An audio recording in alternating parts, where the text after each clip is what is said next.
Hey everyone, it's Greg here, and in this video I'm going to be showing you how to silo a site manually. The main purpose is to show you how to do it manually, but I'll also talk about the importance of planning out your site, and I'll use some examples to help you understand siloing a little better through this video. But again, the main purpose is to show you how to manually silo. Again, I'm going to just use an example site here.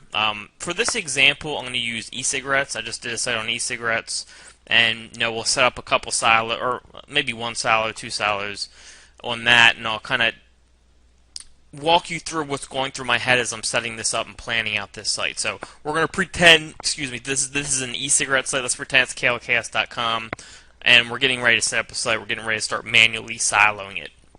The first thing we need is we need two plugins to do this.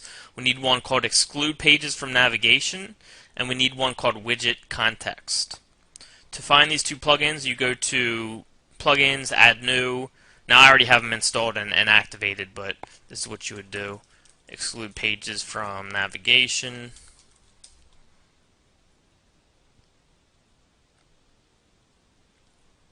Now this is installed already, but usually it would say install now. You would hit install now, you would install it, activate it, and that would be installed. Okay. Then again we would go to add new. We go to widget context, search. And here it is right now. Again, it would say install now, you install it, you activate it, and it's all set. And that's where we are right now. Okay? So when you silo, remember your silo is kind of like the category in a way. So for e-cigarettes, we're going to do silo, we could do silos such as e-cigarette reviews, okay? Or a better example might be e-cigarette brands. Okay, so e-cigarette brands, that would be our silo, and that specific page, which would be called e-cigarette brands, sitename.com/e-cigarette brands, would go after all the e-cigarette brands related terms: e-cigarette brands, electronic cigarette brands, best electronic cigarette brands, top electronic cigarette brands, anything with about electronic cigarette brands, the general category. And then siloed under that, the supporting pages or the categories under that would be specific e-cigarette brands. V2 e-cigarette review, Green Smoke e-cigarette review. Okay, so that's what a silo is. It's like organizing a site into a structure, and this is how we do it. So let's go to pages. Oops, add new. So the first thing we would do is create our silo called e-cigarette brands. This would be the e-cigarette brands silo. I'm not going to actually create content because that's unneeded right now. I'm just showing you how to set up the silo. I'm not going to mess with the titles and all that stuff. We do that somewhere else.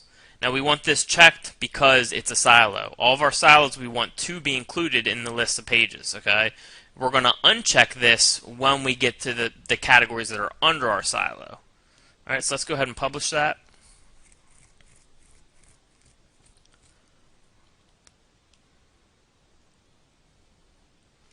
Alright, so now we got our silo created. So let's go to add new now. So let's say now we have our silo created. Now we want to start putting stuff under our silo. Okay, now we want to start reviewing actual cigarette brands, which is what the silo is about. It's about e-cigarette brands. Okay, let's go into specific e-cigarette brands. V2 Cigs review. Okay, the V2 Cigs review page. Now you want to choose the parent as e-cigarette brands because it's a category under that silo. That's its silo, so you want to choose that as its parent. And we do not want it to be included in the list of pages because we don't want drop-down menus. Drop-down menus bleed page ranks. So let me show you what happens if we leave this checked. Let's go ahead and publish it.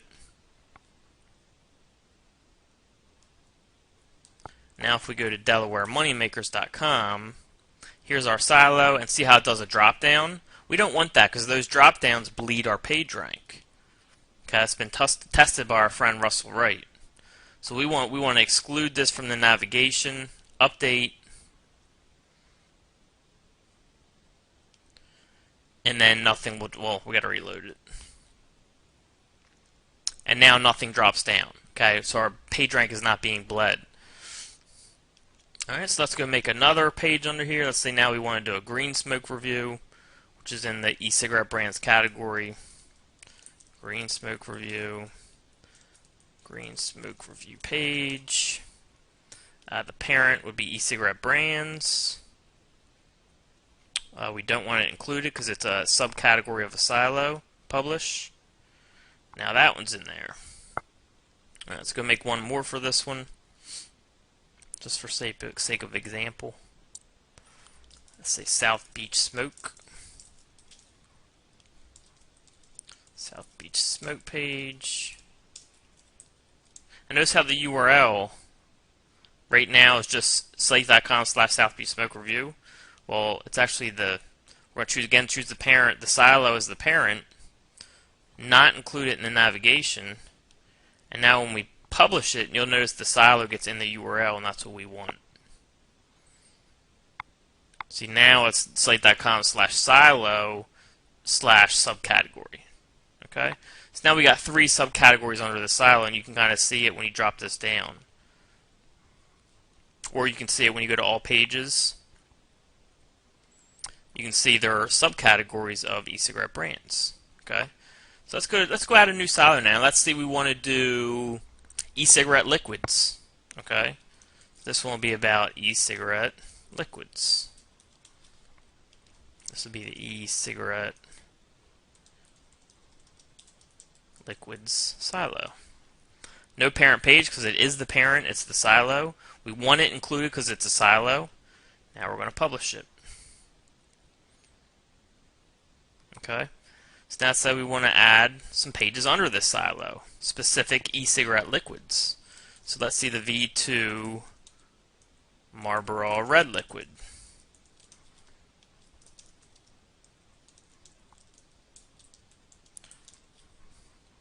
The parent is e-cigarette liquids. Make sure you choose the correct parent.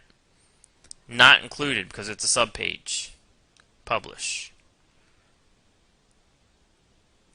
Alright, we'll just add one more liquid because I think you guys get the point here. Green smoke vanilla.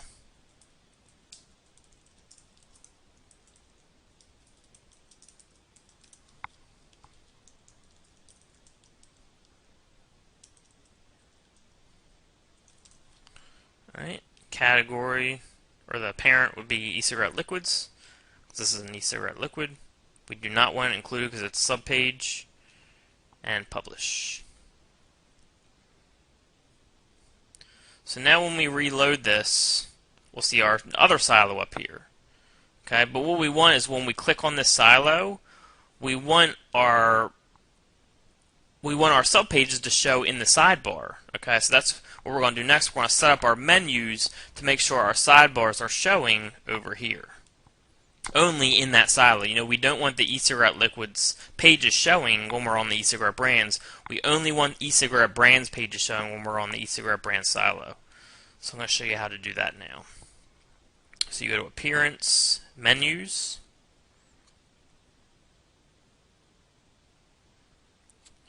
Alright, so let's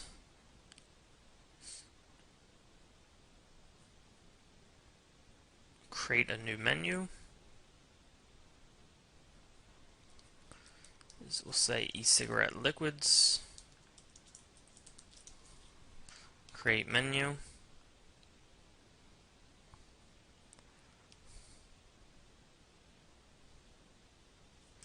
And for e-cigarette liquids, we want all the e-cigarette liquid stuff in the menu. Alright, now we would save that menu. Now we can create a new menu for our other silo. E-cigarette brands. Create menu. And we want all of our e-cigarette brand stuff to this menu. Alright, and save menu. Alright, so now what we do is we go to widgets.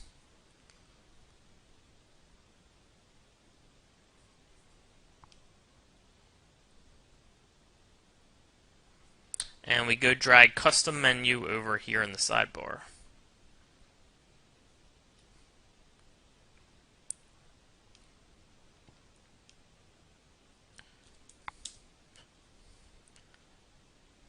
Now for the menu, let's say we want to set up our e-cigarette brands menu. Alright, our e-cigarette brand silo. So what we want to do is we want to paste in all of our URLs that we want to show for the e-cigarette brand silo, which will be all the e-cigarette brands URLs. Okay, so we want the main URL, and then we want the 3 subcategories, which I gotta go get now. I should have written them down.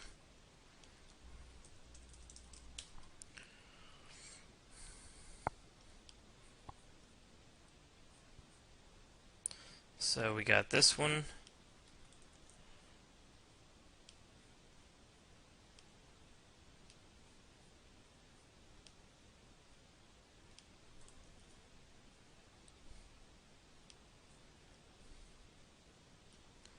We got this one.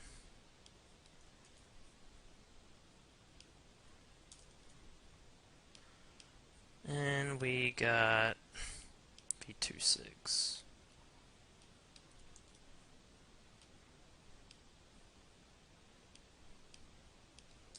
And of course we want to put our silo in front of that for the URL.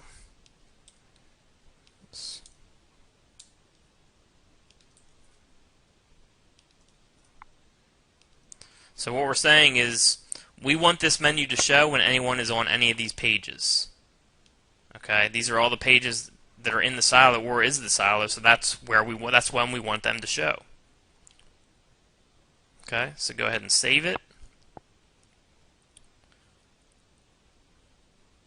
So now let's go back to our site. Now when we click on our silo, all of our e-cigarette brand stuff shows in the sidebar, but none of our e-cigarette liquid stuff.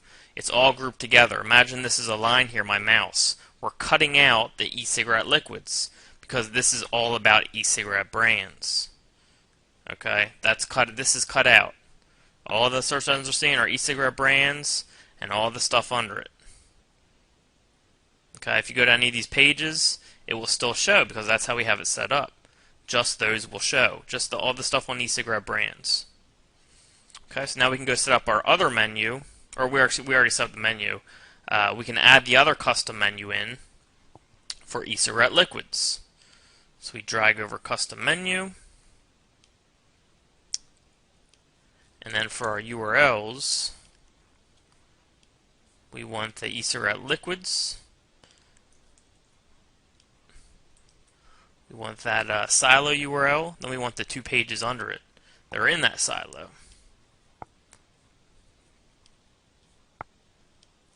So we got this one.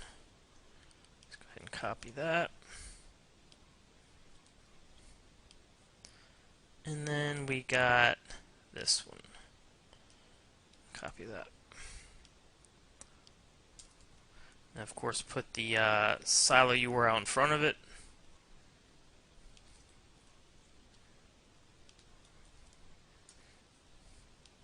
And save it.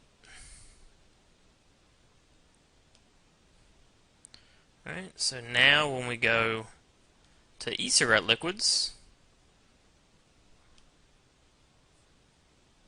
should be showing. Let's go back and see what we did here. Oh, I know what I did. I forgot to choose the right menu. This is the dentist menu. We want the e-cigarette liquids menu. So make sure you pick the correct menu and save. So now when we go to e-cigarette liquids, all of our e-cigarette liquid stuff is showing over here, but not our e-cigarette brands, because again, if we draw a line here, we're cutting out e-cigarette brands. This is all about e-cigarette liquids. Okay, if you click on any of these, it's still about e-cigarette liquids. Okay, if we go back to e-cigarette brands, there's all of our e-cigarette brand stuff, but no e-cigarette liquids.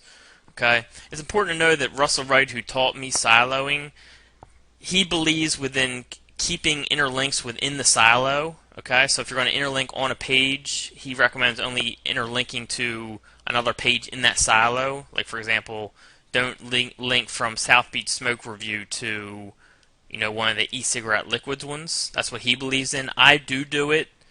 has sites that are doing it, they're doing fine, but he recommends against it. So that's an important point there. If you're going to interlink, he recommends keeping it within the silo.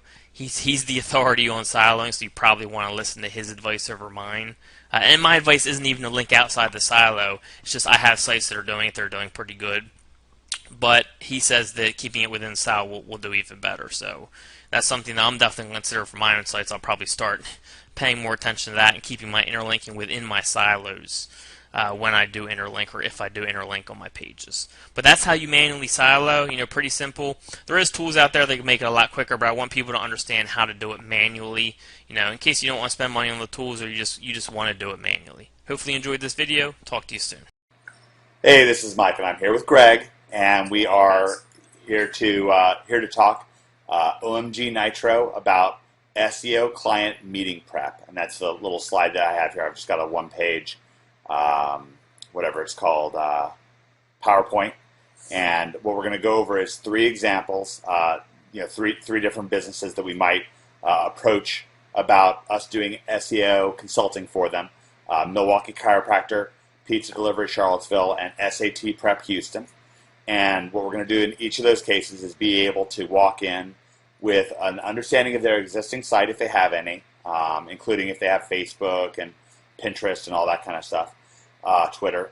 We're going to also be well versed in their top 2 competitors, both their links and their on page, and so who's ranked number 1 and number 2 for their best keyword. And then, of course, we're going to be able to talk about the top 5 keywords that they might want to move into. And what I've also got listed here are some of the tools that we're going to use. We're going to show you the free tools that you can use to do this. And we're also going to tell you, if you want to upgrade your situation, what other tools are available and what those tools provide you with. In some of these cases, we don't use tools. Greg and I pretty rarely use a keyword tool. We mostly use a Google keyword tool, for instance, but SEO Cockpit comes highly recommended to us from Kelly Felix, and I know a couple other guys who use it a lot. So that's what we're getting into here.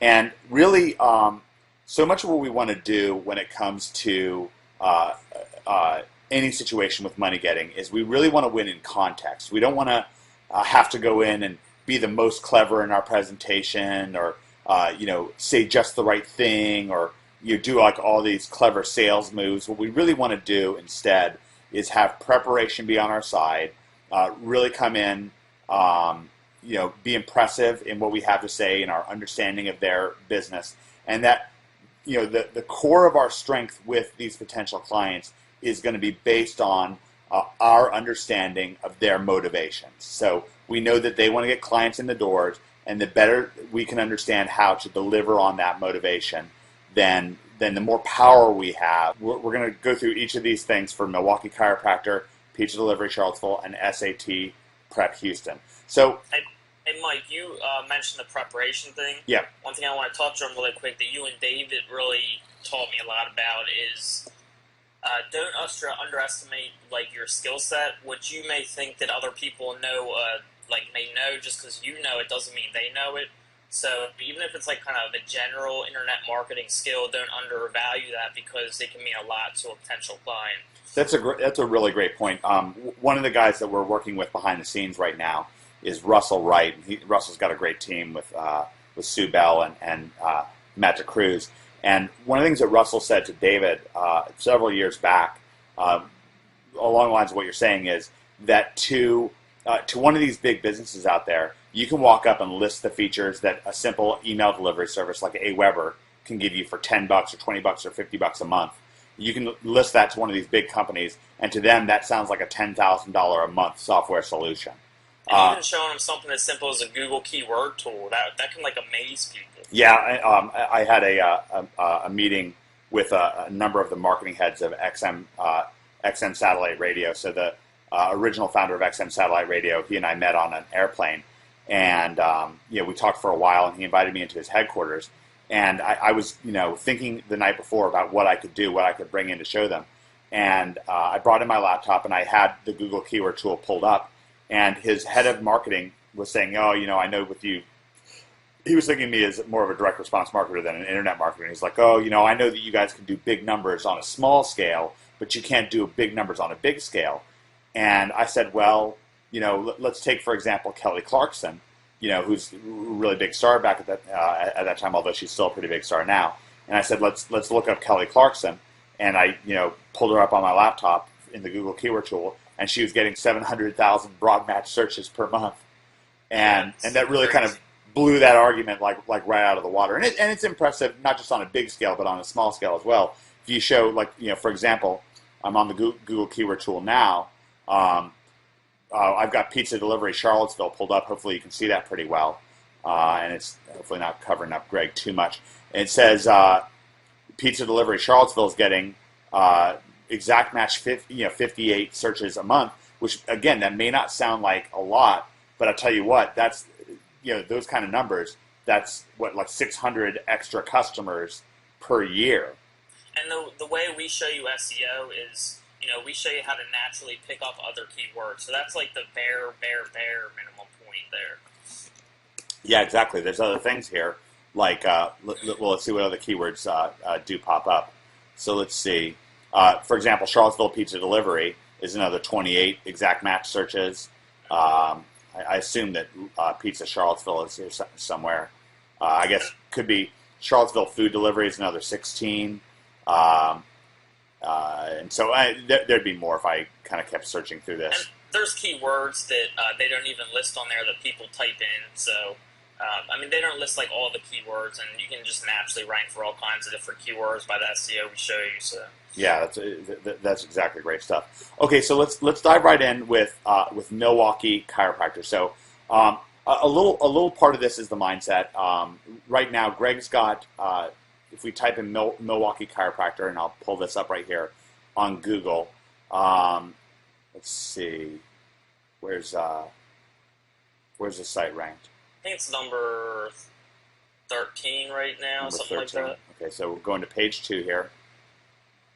Yep, here it is, MilwaukeeChiropractor.org.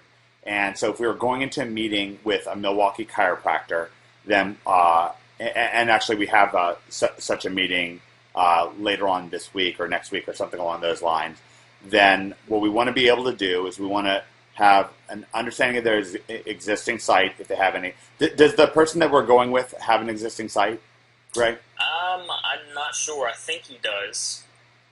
Do we have a way of figuring out what that is? Nah, well, I can look him up while you keep going. Okay, that sounds good. Okay, we also want to know what his top 2 competitors are for Milwaukee Chiropractor, so we'll go back to page 1 of Google for that. And then finally, also Greg's going to touch upon these local listings that you're seeing. And we also want to know the top 5 keywords that he can go after. So so what we're going to do is we're going to look at this chiropractco.com and Shoreware Family Chiropractic, which are 2 of the sites here. And we'll have a look at that in just 1 second. And then we want to know what keywords we can go after. So Chiropractor Milwaukee is getting 210 exact match searches. Milwaukee Chiropractor is getting 73. But then it also says that Milwaukee Chiropractor is getting 91. So it seems like the Google keyword tool is like a little bit confused on this point, but nothing too bad. By the way, in addition to using the Google keyword tool, we could be using SECockpit.com. There's other keyword tools, of course, Market Samurai. Mostly what they're going to do is they're going to show you keywords that the Google keyword tool might not show you, and they're going to give you a little bit of information behind the scenes on how competitive those keywords are, a little bit more in detail on what the top competitors are in that market. But for right now, we're just using the Google keyword tool. Were you able to? I found his site if you want to. Yeah, sure. Where's the site? It's goodyearhealth.com. www.agoodyearhealth? No, just goodyearhealth.com. Goodyearhealth.com. So let's start by kind of giving this guy a SEO report card for this site. Greg, do you want to walk us through what we look at on page to kind of determine the health of the site? He doesn't have Milwaukee in his. He doesn't even have Milwaukee chiropractor in his URL. But that's not really something you can fix. So if he wants to keep this site as his main site and have you do SEO for it, you can't really change that. If we go to his title, he has chiropractic in there. He doesn't have chiropractor, and then he has Milwaukee in there. So I would change that around to have like Milwaukee chiropractor in there, or like Milwaukee chiropractor office. And then if we look at his main site here, there's not too much content.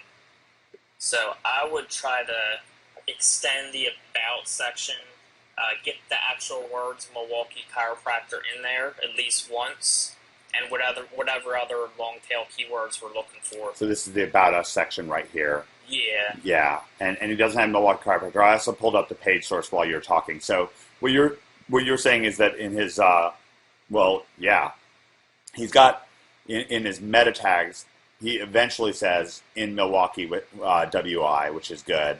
It's not in his so it's in his title, and then Goodyear. Yeah, his H1 tag doesn't have it, right? Yeah, there's all kinds of changes that you could make. Yeah, the H1 tag's big. Yeah, having your main keywords in an H1 tag really helps. And that H1 tag is right here on the page. As we go to this site, his H1 tag that he's got is, well, I just lost it. It was a Goodyear Health is what it said. So that's far from ideal. Okay, so one of the things that we could say, here's the I'll highlight it right here. Goodyear Chiropractic Health Center, and it should just say Milwaukee Chiropractor or Chiropractor Milwaukee, even possibly. Something like that, definitely. Okay, great. And so we'd recommend that he had some links to some content. What he's really got is just a couple of blurbs here. It's a nice looking site. Yeah. But again, really what it's lacking is the ability to suck people in Google wise. If he can make like little changes, they'll make such a big difference. Like just below the about section, have like services offered, like just set up in a way like where you have like a headline like Dr. Snyder, the Milwaukee chiropractor, something like that. Then just have listings of their services. And that's how you naturally get like the keyword in there, and it would help this like so much. Yeah, if people are like thinking about like stuff like having deeper keywords like back pain. Yeah, exactly. Yeah, like back pain, twisted back, pinched nerve. Like these are all kinds of things that are going to signal to Google. Well, first of all, some people are just going to type back pain Milwaukee, and boom, you're gonna rank for that. He's going to rank for that, and he's going to get a customer. And these customers are going to be worth a lot of money to this guy. Okay, so now let's have a look off page. Let's have a look at his links. Now, Greg's probably going to look it up on in terms of links. As we look at links, I'm going to use Google for this, which is not ideal. Ideally, the upgraded way of looking for links would be to use ahrefs.com, which I have listed right here, to look at their backlinks. And ideally, SEO Moz. You more use SEO Moz to look at the competition, right? Yeah, I like to use that to look at the power of their backlinks.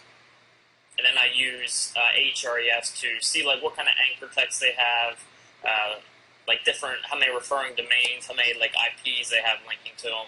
And the only reason I use SEO Moz to find out the power of their backlinks is because I like how they list. I like their system they have in place. I think it's a lot more accurate as opposed to Ahrefs. I like them using them for everything else. So. Okay, great. All right, so the first thing I'm going to do is just really simply put GoodyearHealth.com in quotes and search for it. So it's got about 228 results, and that's going to tell us, really, this is a really, really, really basic way of looking for backlinks. So the first 5 or 6 of them are just from the site, internally linking, which is good. That's one of the things that we want them to do is some internal linking of their site. So then we've got Social Expression from Microsoft. Let's see, Yellowbook.com. So he's got a Yellowbook listing, and these things are very, very powerful. My a friend of mine was in between jobs a few years back and messaged me on Facebook, and she's like, "Hey, what do I do? How do I I've got a meeting with this big prestigious New York City club, and I really want to impress them. They want somebody to do web marketing for them, and quite frankly, I don't know that much about it, but I really need this job, and I really think I can do a good job with it. I'm passionate about their company." And what I did was I just sat down with her for about 20 minutes, and I looked at the backlinks coming into that club's website, and that gave her insight into where they're already advertising, what magazines and journals are talking about them, and she came across so well versed, and she immediately got the job, and she still has the job to this day. It's a 6-figure job, by the way. So it was, awesome. yeah, it was really quite awesome. So okay, so look, he's advertising in yellowbook.com. Well, it's good for us to know that. Yelp.com, he's got 3 reviews, rating of 4.5. It's good to know that. So we've got a Facebook page. It's good that we know that he has a Facebook page. Let's have a quick gander at his Facebook page. And we want to have this stuff well versed. If you walk in and you say, "Oh, I can make you a Facebook page," and he says, "Well, I already have one," then you're just creating resistance for yourself. For absolutely no reason. Yeah. Now, one of the things that you could say is I can upgrade your Facebook page, and that might be pretty smart because I don't know how his Facebook page is. He's got 153 likes, 2 talking abouts. Photograph-wise, he's got a few photos here. It looks like about 20 or 30 photos that he's got. And so anyways, you can see that he's got 153 likes. He's got a few people that have posted on the Facebook. I highly recommend Sarah for therapeutic massage. Well, look, he's got somebody posting on the Facebook page a recommendation, but if they posted that on Yelp, it would be, a complete different situation. So, it's a great idea to, one of the things you can do is you can write back personally to Tracy and say, "Tracy, thank you so much. I really appreciate you recommending Sarah. Here's a link for a place where you can do it where it's going to make a huge difference for Sarah and for Goodyear." And that's going to be much, much, much stronger situation. Okay, so we looked at our Facebook account. We've got more Facebook. What webstatsdomain.com, that's kind of a garbage link. More Goodyear Health. VictorsConstruction.biz projects. Victor Construction, what's this? Let's click in on this link here. Okay, so this is just some sort of a site that lists various places. It looks like this was the place that did the build out for his site. MyDealBag.com. This guy he looks around for places to advertise, Greg. He's got this $45 for $70. MyDealBag.com. Yelp deals, Goodyear Chiropractic. Really good to know that the mentality of this guy. He's really looking. He's a hustler. He's looking for traffic. He's looking to make a deal. Wisconsin Chiropractors Nearby.com. Conditions We Treat. More Goodyear links. Most of his links, by the way, are just from his own site. He's on Groupon. I'm telling you, this guy's a hustler. None of his anchor text has Milwaukee in it or chiropractor. Yeah, what is he looking at? Yeah, when you're looking, a lot of generic links can work if you have an exact match domain, but he doesn't even have his terms in his URL, so generic anchor text isn't going to do anything for him right now. Okay, so you're right now you're looking at Ahrefs, and you're seeing of these 200 or so links that he has, how many of them are saying Milwaukee Chiropractor, and what's the percentage? None. Oh, that's devastating. Chiropractor. Wow. It's mostly just like visit our website. He does have a good amount of branded anchor text, which is the name of his business, Goodyear Chiropractic Health Center. Right. So people looking up Goodyear Chiropractic are going to find him, but nobody who isn't looking for him is going to find him, and that's devastating. Yep. And it's good to get this generic anchor text in there, but first of all, he doesn't have an exact match domain or the keywords in his domain, and second of all, he doesn't have any anchor text with his keywords. So in this case, generic anchor text is doing nothing for him. And this is one of the things that we can say to him is, oftentimes what we found is particularly effective is to have multiple websites. Not only can we improve the health of your current website, but we can also, give you this new domain, MilwaukeeChiropractor.org, and get you traffic that way as well. And then that's going to give you 2 chances to be able to be successful, and that's going to be very appealing to him. Yeah. All right. So this is pretty gainful. Almost all of his links, by the way, are just interlinking from his site. I'd say looks like 80% of the links here are just on his own site. TWT Twitterland, basically. He's got a link from here. Some sort of a profile. What is this?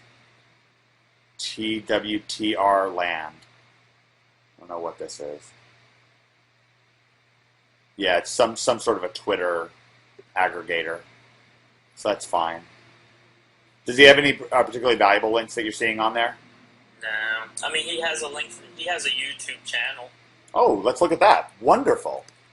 YouTube.com/user/Goodyear Health. And what we're doing here, we're investigating this guy. We're getting to know him. We're showing that wow, all right, look, he's got 682 views on YouTube. That's not nothing. Yeah. It's great. Like really knowing what he's got going on and saying, hey, look, we can take these YouTube videos that you've got and do something with them. Now, most of his videos have less than 50 views. In fact, all of them have less than 50 views. Most of them are just 1Z, 2Zs, 3Z views at a time.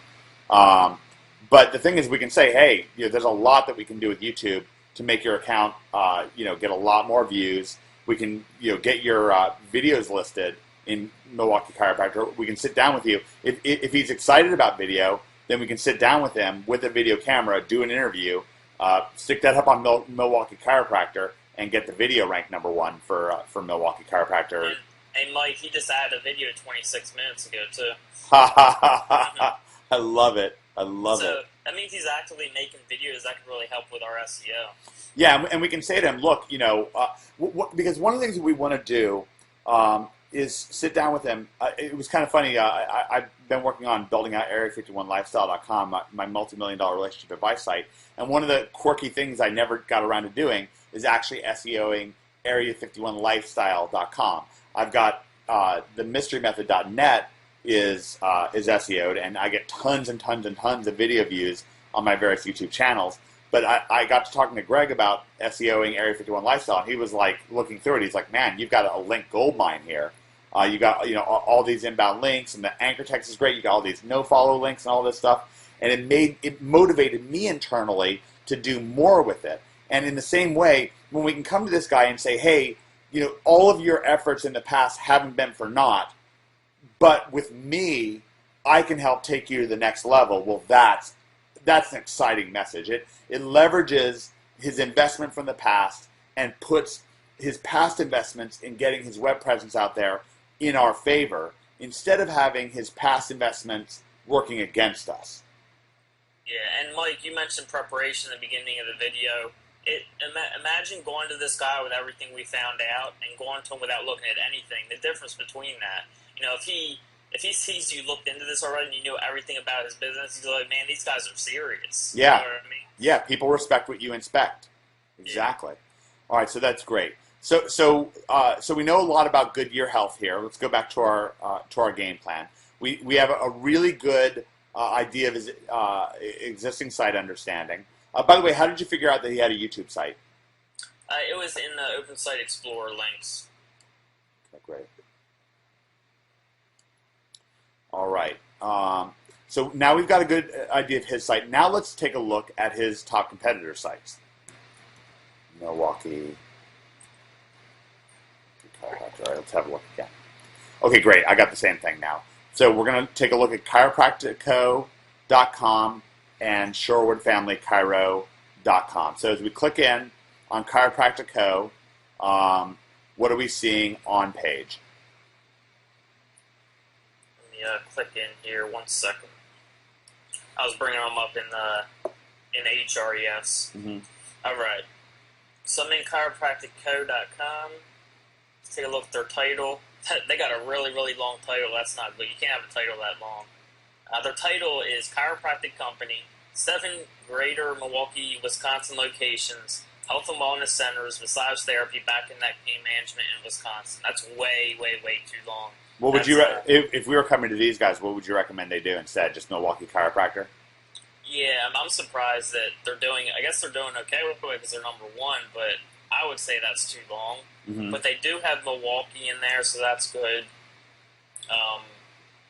But their title's not helping them. I can tell you that. They're not ranking because of their title.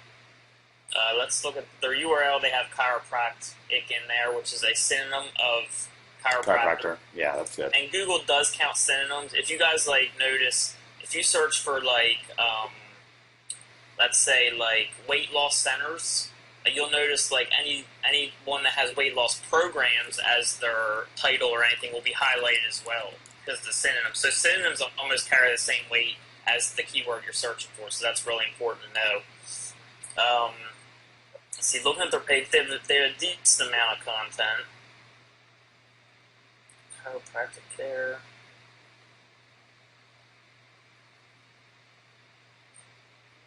I mean, it's a good-looking site, but I don't see any great SEO for this site. Okay. It could just be like well-branded, and it have a lot of. Okay. The video started breaking up there for just a second, so what I'm going to do is I'm going to stop this recording and start a new one. All right, we're back, and we're looking at chiropractico.com. Now, Greg, why is this site ranking? If we look on page, it's nothing special. They're doing a bunch of things wrong. How are their links? Let me go look at them. So, Ahrefs is saying they have 668 links. They're coming from 209 different IPs and 224 different domains. So, they have a good amount of links from different domains and IPs, which is really good. So, that's a huge plus. About 15% of their links are no-follow. That's pretty good. Let's look at their anchor text.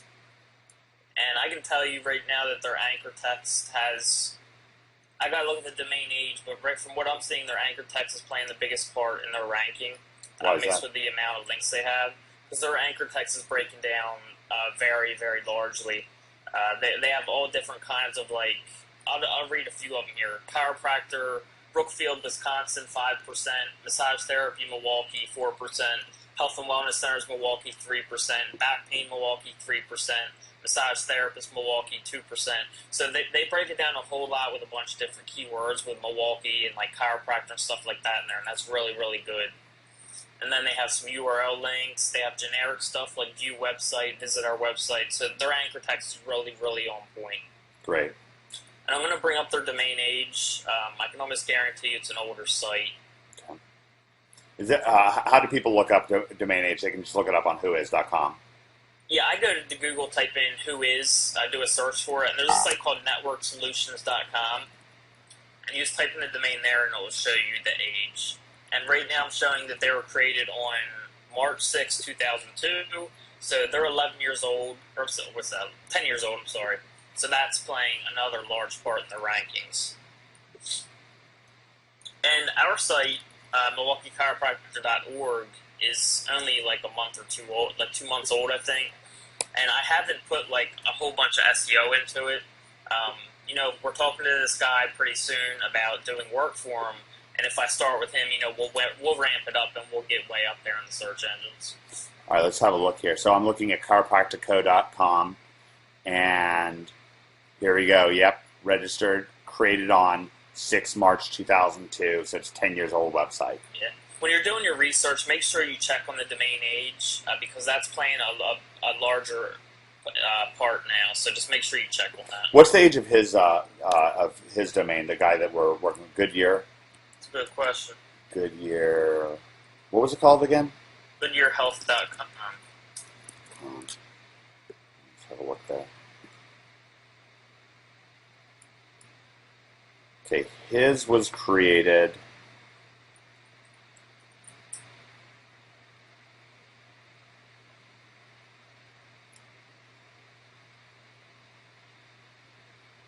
Seeing, what was he created? Yeah, 2004. Oh, 2004. Okay, so he's got an old domain. And that's another thing. Here it is, record created 6 April 2004. So again, we want to bring them good news, you know, the good news and the bad news. You know, the good news is, hey man, you've got a lot to work with here. Your domain isn't that much newer than this guy's domain. It's only 2 years newer. That's great news. You're behind right now in anchor text, but we can give you stronger links and get you ahead on anchor text. We definitely make his on page better than this site. Yeah, exactly. And so one of the things that we can also say is, look, this other guy's site here is not very strong on page, and so we can really help you in that situation as well. You know, look at this. His on page isn't like horrible. Like he does have his keywords, and he his actual text on the page, and that's obviously really important. For I mean, Goodyear there is things Chiropractic. that can be fixed that we can take advantage of. So And one of the nice things about taking a look at these other sites is, we may find ourselves approaching them about upgrading their SEO as well. So yeah, whatever research you're doing in a niche, you can certainly apply it towards somewhere else. Okay, so we've done a really good job looking into Milwaukee Chiropractor. Let's just take one more step here. We may not go quite as deep with some of these other keywords, but let's take one more step and look at ShorewoodFamilyChiro.com. So ShorewoodFamilyChiro.com. Let's have a look and see how old it is. We're not necessarily going to do all these steps for each of these sites, but we're going to go really in depth on this this one chiropractor situation. So Shorewood Chiropractor. Let's see, creation date 2005. Okay, so we can tell them, hey, look, you actually have an older site than the site that's ranked number 2, so that's great news. yep. And what are we seeing link-wise here? Let me see here. There aren't many links. Let me try it without the. And when you're searching for links, if you guys are doing your research, make sure you check with www dot and without www dot, because they can give 2 different results. Yeah. So let me check both of them. See, with the www in Open Site Explorer, they have 19 links. Nothing special. Let me check without www.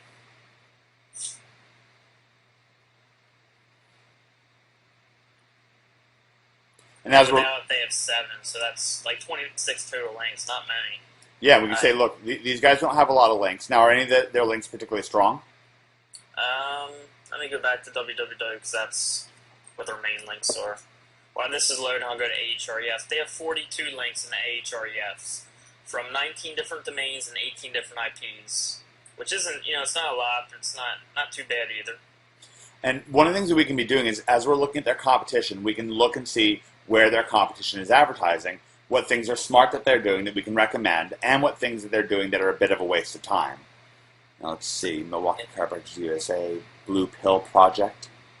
Yeah, they don't have many strong links. Now, they are getting a link from chirojournal.com, which might be a strong link. No, probably not. Let's look at this. Oh, and one thing you want to look at when looking at these links, you used to kind of just look at like the page authority, like the higher the better, but you also want to look at the relevancy. Like if you have, it says page authority 40 and it's a relevant site, opposed to like a page authority 70 and it's not relevant, that page authority 40 can still do more than that page authority 70. So make sure you're looking at relevancy too when you look at the links. And that's something, obviously, a lot of what Greg's doing is kind of behind the curtain using this Ahrefs software, and you're not getting to see that. But if you were inside of it, when it breaks down a site, it's going to tell you next to each link how powerful each link is. Yeah. Okay. So one of the things we want to do is we want to look in and say, well, what are these links looking like? AlternativeMedicalPractices.com. All right, well, what's that about? Powered by the people. So this is just a submission site. And this is the kind of thing that there's just absolutely no reason, especially if this is a free site, that you don't get this link yourself. Yeah, and looking at their anchor text, most of their anchor text is a URL link. Most of their anchor text is their domain name. Which is not going to help them. 34%. Then another 26% is a branded anchor text, Shorewood Family Chiropractic. And Google's starting to love that stuff, so that's helpful. But the rest of their links are just ShorewoodFamilyChiro.com, so another version of the URL. Chiropractors 20%. Visit websites 4, and then Shorewood Family Chiro, another type of branded, is 2%. And they don't have any other anchor text besides that. Okay, so why do we think that Shorewood Family Chiropractic is ranked so highly? I think because they're well branded and because of their domain age, and their on page is decent. Yeah, their on page looks much better than the other 2 sites, right? Yeah, I haven't looked at it in detail yet, but they have a good amount of content on their home page, which is good. Yeah. And then they have, they have the word chiropractic in their title, and then they have the word chiro in their URL, which can be a synonym for chiropractor. So yeah. Their on page is pretty good. And they've got like a nice navigation over here: massage, pregnancy, pediatrics, acupuncture, nutrition. Um, Yeah. so that's all listed on there. Yep.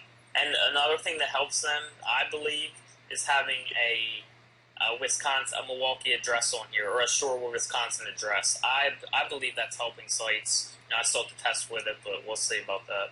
Great. All right, great. So now going into this meeting, we're so much stronger off. Let's finally take a look at the top 5 keywords that we would recommend that this guy go after. Now, obviously, we think that Milwaukee Chiropractor is a great one. Also, Chiropractor Milwaukee, we know that that's going to be a good one as well. So what are some other ones that we want to think about?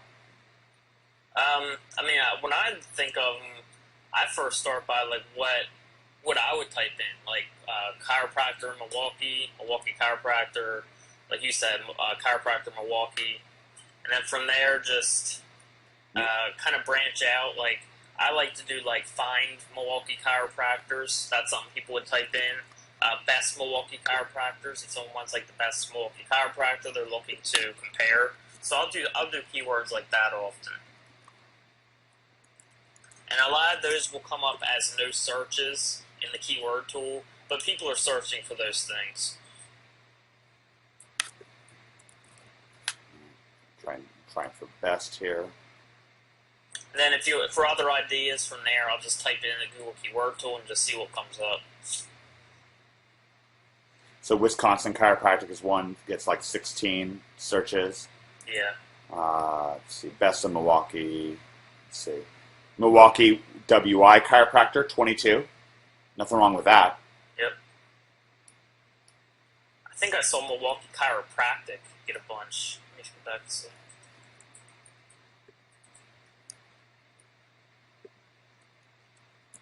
Milwaukee Chiropractic gets 36. Not bad. Great. So that really adds up. So our top keywords might be chiropractor Milwaukee, Milwaukee chiropractor, Milwaukee chiropractic, and then we might want to do. Now here's one: downtown chiropractic Milwaukee, 28. I was just looking at that. That's There's nice. also chiropractic company Milwaukee. So. Oh wow, chiropractic company Milwaukee. So that could be our top 5. And those are somewhat long-tail keywords that should not be too hard to rank for. So. Definitely, that's great Those stuff. are great secondary keywords. You know, keyword. and I love the comparison that Greg gave earlier. Like the difference between you walking into this meeting armed with all the information that you have now at your fingertips and not having it. I mean, it's just night and day. Absolute night and day difference. I'm going to close some of these windows down. All right, I got like 10 windows open too right now. Yeah. Okay, let's zoom in now on pizza delivery Charlottesville. And actually, I'm going to type in pizza Charlottesville. So we're not going to go quite as in depth this time, but we'll go over some of the same steps as well. Okay, wow, pizza Charlottesville, 140 searches. Game on, right? Yep. So that's probably going to be better than pizza delivery Charlottesville.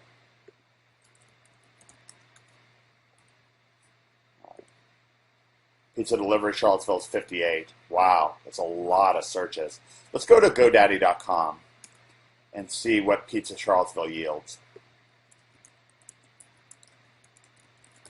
See if we've got an exact match domain here. Wow. PizzaCharlottesville.com is available. Mm-hmm. That's messed up, dude. That's just messed up. Like, how is that possible? I just don't even know what to say about that.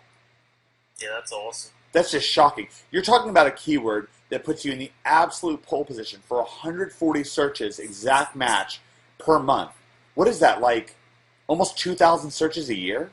Yeah, and there's there's a lot of pizza parlors, I'm sure, around there. Oh, heck yeah.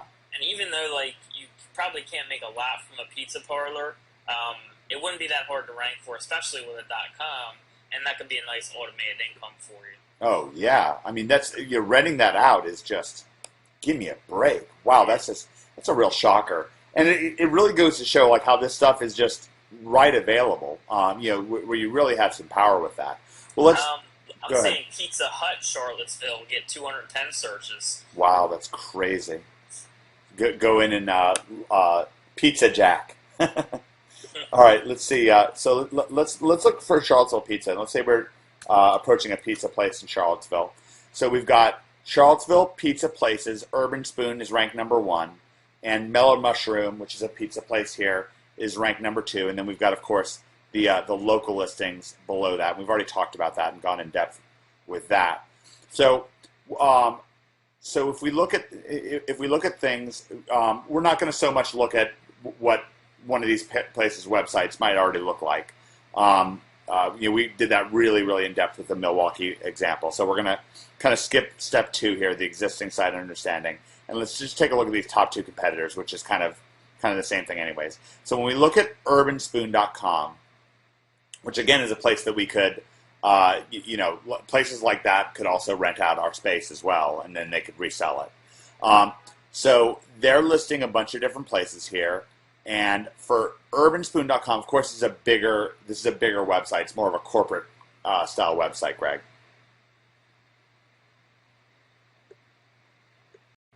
All right, so Greg, as we look at Urban Spoon, on page you're going to have a bunch of like little mini reviews here.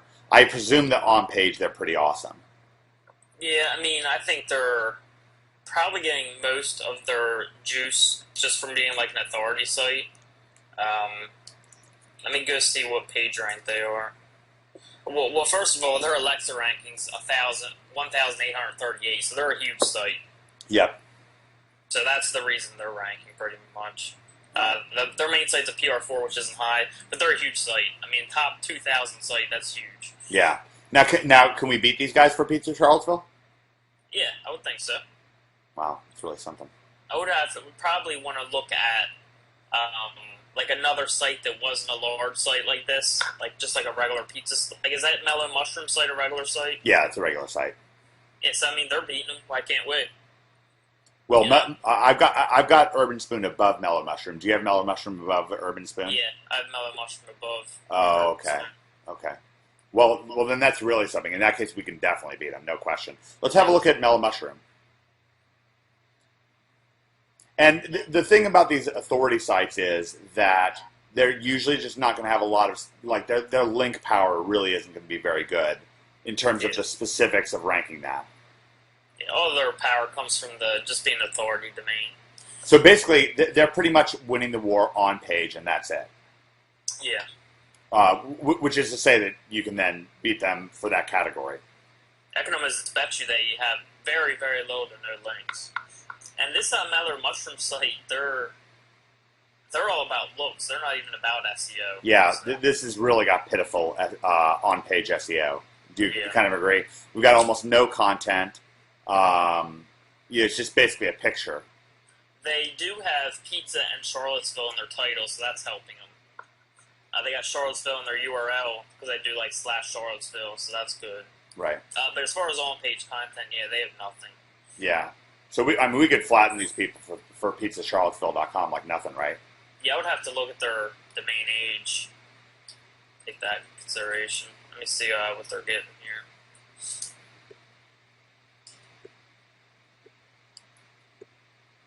I'm betting you they're a fairly old site, probably like 6 or 7 years.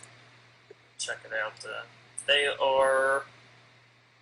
Oh wow, they're 15 years old, 1997. Wow. So again, that's domain age right there. How are their links looking? Let me go look at them. They probably don't even have many links. They're probably just ranking off a lot off domain age. Oops.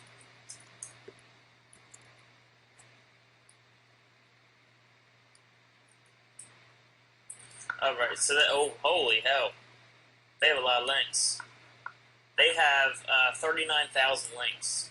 Okay, so break that down for us, because I'm seeing a lot of links myself as I'm looking at them. Yeah, they got from 3,500 different domains, 2,000 different IPs. So they've obviously hired SEO experts to help them. Yeah, they've done a lot of SEO. Most of their anchor text is Mellow Mushroom, which is a branded anchor text, 35%, and Google loves to see that.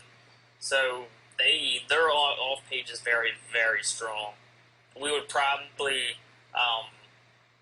not count on getting the first spot anytime soon. Then just look at the rest of the competition, make sure it's not like this. Because there's so many other keywords that you can go after. You don't want to run into something like this where every site on the first page has this kind of result.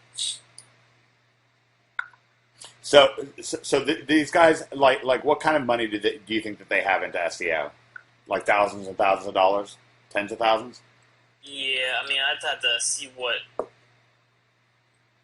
kind of links they're getting. Yeah, Because they could just be like a bunch of like site-wide links. Let me actually look at that. Yeah, I'm pretty curious. So now you're going to go in on to SEO Moz? Site-wide links take up 20,000 of their links. So they have probably a couple links from like just like really big sites. So that's good because we can do that. You know, we can buy a link and get 20,000 links as well. But they still have 18,000 links that are not site-wide. That's a lot of links. Let's take a look in SEO Moz. Their strongest links are coming from a site called speckyboy.com. How do you spell that? SPECKYBOY.com. Okay. Specky Boy Design Magazine. Yeah. These are probably the people that are doing SEO for them. And they're probably listed like somewhere on the right here, because I think they have a site-wide link. Let's see. Yeah. If you go scroll down to the bottom, they have a site called, it's kind of almost near the footer, it's called Worthy Links. They're probably in there. Like a site-wide link. What's it called? If you scroll all the way down to the bottom, there's a section called Worthy Links. It looks like this site's selling links. Yeah, exactly. So they probably bought a link from them, like a site-wide link. I don't see them in here. They might be hiding somewhere, you never know. Yeah, Worthy Links. I see it right here near the bottom. I'm not seeing them, but... So this link could have expired, or we're just not seeing it somewhere. But yeah, this site's definitely selling links. They're a PR6 site. So this is a really, really good link for them, site-wide link, strong link. And they definitely paid for this. And one of the things that we could do is we can get this link ourselves. Yeah, absolutely. And they either hire someone to do SEO or they know SEO for themselves if they're buying links like this. Yeah, they even have a link here to advertise. I bet if you click on that, they show their advertising stats, and that's another sign they definitely do paid links.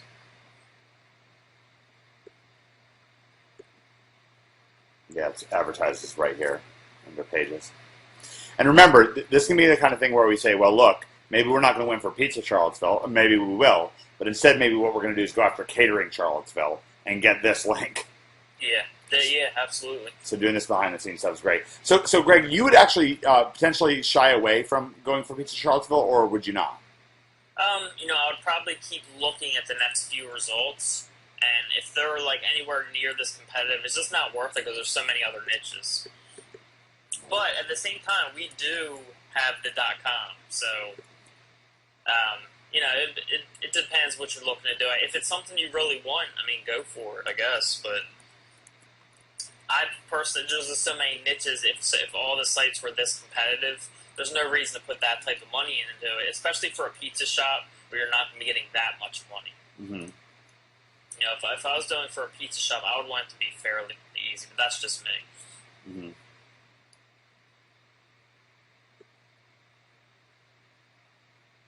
All right, so let's take a look at this FrySpringStation.com.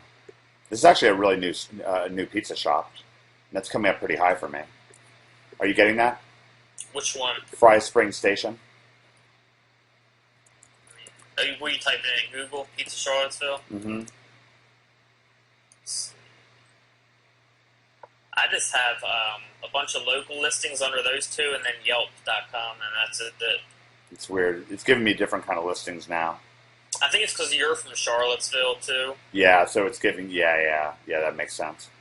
So I'm only showing 2 organic listings on the first page. Wow, that's crazy. So now, with PizzaCharlottesville.com, then then you really got to crack those top two. So really, it may not be that great of a go. Yeah, and this is all part of like researching. Like, if you just dove into this without doing this, you could be dead in the water, spend a couple $100 trying to get your site up, and just not be able to rank it. So it's really important that you do this research. Yeah.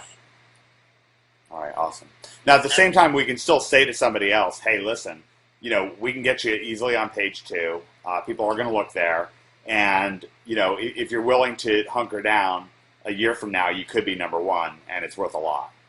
I'm surprised how competitive this is. Even looking at the local listings here, like Mellow Mushroom, the website we were just looking at, they have 56 Google reviews. That's a ton. Yeah. Well, Charlottesville, again, is a town where things are competitive and they go deep.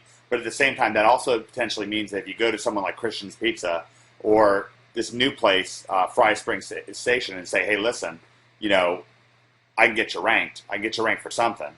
I'll at least get you on page 2, and people are going to look on page 2 because it's a local kind of thing." I still think you can make the sale. Yeah, and you can even, try pay-per-click. Maybe someone wants to do try pay-per-click, just get a few leads, you know what I mean? Yeah. You can always work in other stuff. All right, great. All right, let's bounce over to Houston. Let's look for, actually, instead of SAT prep, let's look for Tutors Houston. Tutors Houston? Yeah.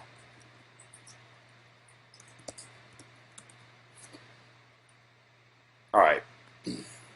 So we've got varsitytutors.com, we've got care.com, tutors, Houston tutoring.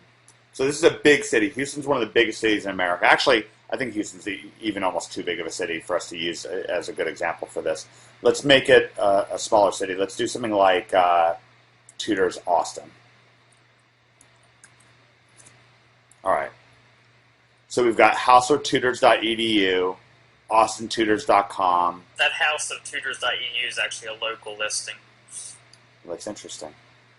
And so .edu. It's kind of weird, right? Yeah, that's really weird.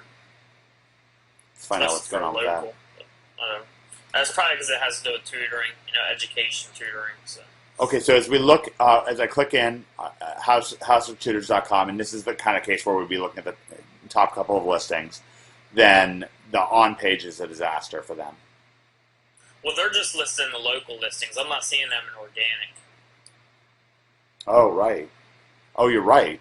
So where does the organic start? I'm seeing with austintutors.com. Yeah, you're right. It's weird.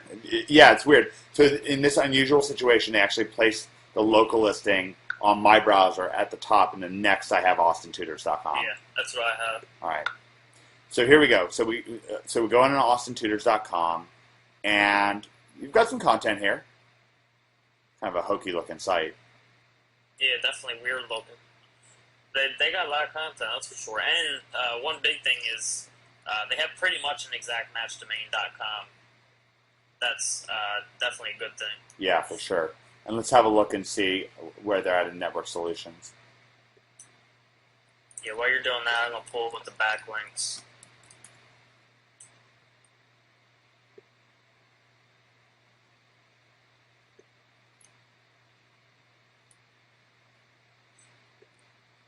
They have 4,200 links, but it's only from 33 different domains. Mm-hmm. So they have some site-wide links.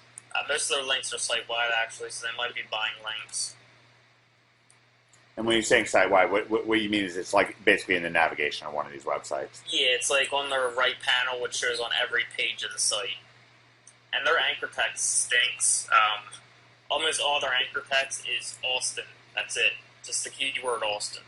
98%. Wow, that's really bad.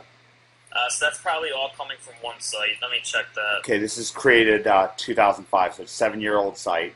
That's good. That's definitely good. Definitely good for them. Let's go to GoDaddy and see what we've got for Austin Tutors. Let's see.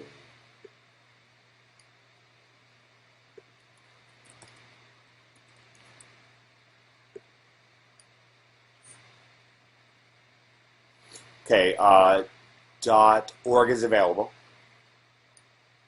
So that's good to know. Did you do Tutors Austin or Austin Tutors? I don't remember. Let me look. Because I know we typed in Tutors Austin. Oh, did we? Yeah. All right, so let's check the Tutors Austin.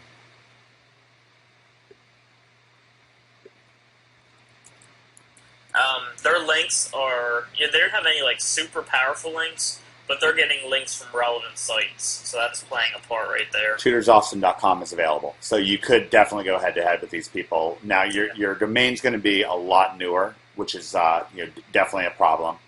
But you have the exact match. They have Austin Tutors, which it gets counted because it's like the same words in there. But having them in sequential order, like Tutors Austin, is definitely more powerful. All right, let's find out what kind of searches we're getting for Tutors Austin.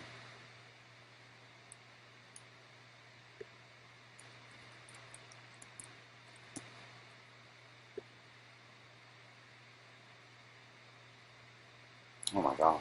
Oh, that was broad match. All right, 36 searches for exact match, and then Tutors Austin is also 36. Tutoring Austin is 91, which is actually better.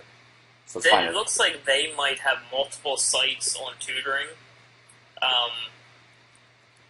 Because they have links from VegasTutors.com, San FranciscoTutors.com. See, this is the kind of thing I was looking to tap into. You can, what we're doing is you're able to find site networks. They're basically run by individuals, and that's a great opportunity to approach them and say, hey, do you want to work with me? Yeah, they have links from like SanJoseTutors.com, NewYorkHomeTutors.com. So they have tons of links from these tutor sites. And I can almost guarantee you these are all their personal sites, and they're just linking them together like a blog network. Mm-hmm. Yeah, AustinTutoring.org is available, and .net is available, but not the .com. So if you wanted to go after tutoring, so who ranks for tutoring? Let's go to Google and find out. So Tutoring Austin or Austin Tutoring? I think it was Austin Tutoring. Let's see. Austin Tutoring.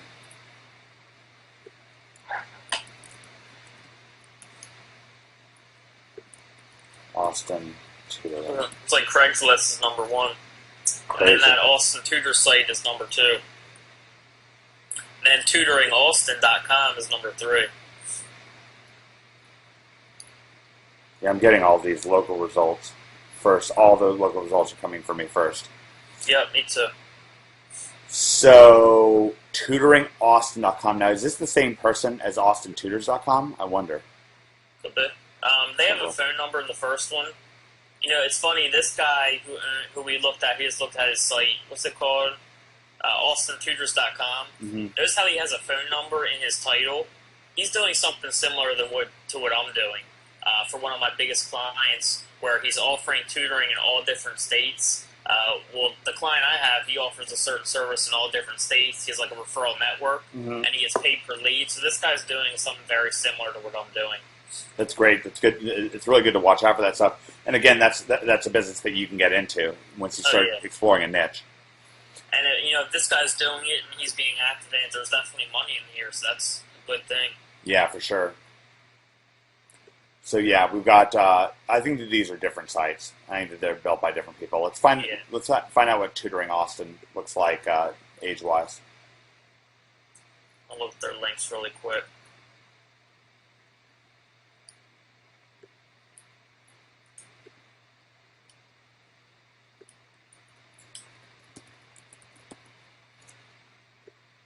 They only have 8 links. Wow. That's it. Yeah, tutoringaustin.com is 2007, 5 years old. And they have 33 links in OSE, so they have about 30 links, which it's not hot at all. Yeah.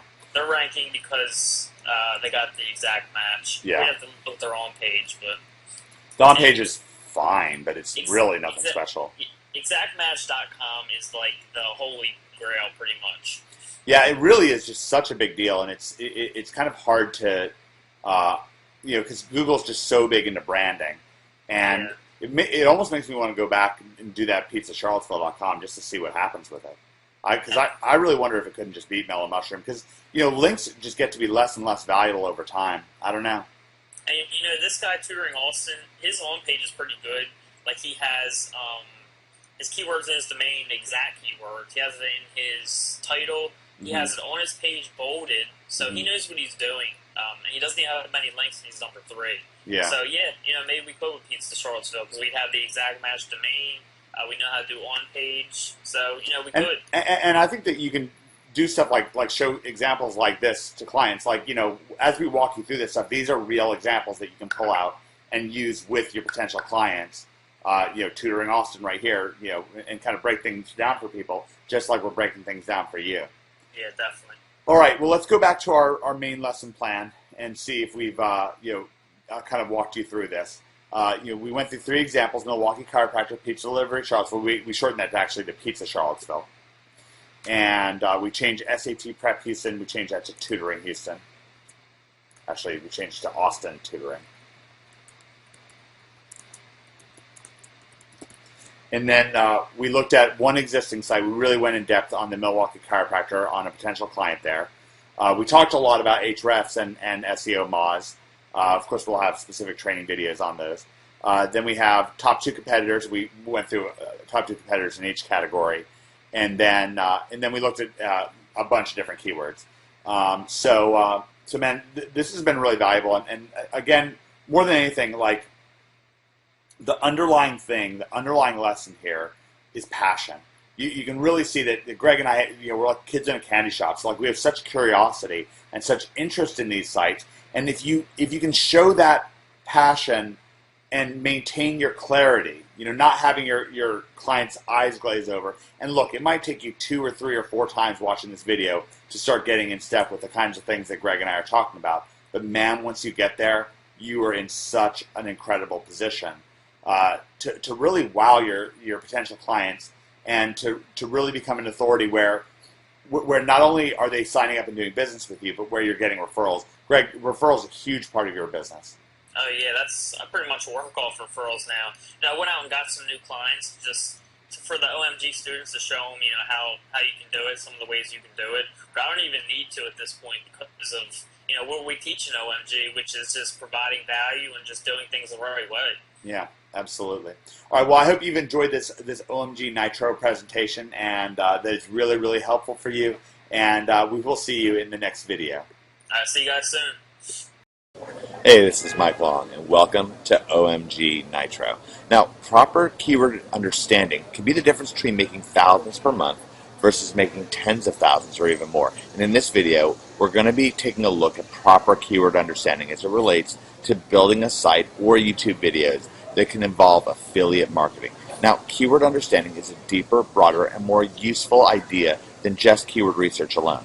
Keyword research, while important, often brings to mind the idea of finding hidden gems and then finding another unrelated hidden gem somewhere else. And that might sound really, really good, but it isn't something that, in my experience, has shown to actually be where the big money is. Instead, I want you to think about it a little bit more like developing the skill of artistically cutting gems that you have, and then finding the many similar gems lying close by, and then turning the whole thing into a nice piece of jewelry that is far more valuable than the sum of its individual parts. Okay, coming back to that metaphor into plain language, what I've found, and what Greg has also found, is that the real shortcut to profits lies in digging deeply into one of, maybe 100,000 different niches that are out there.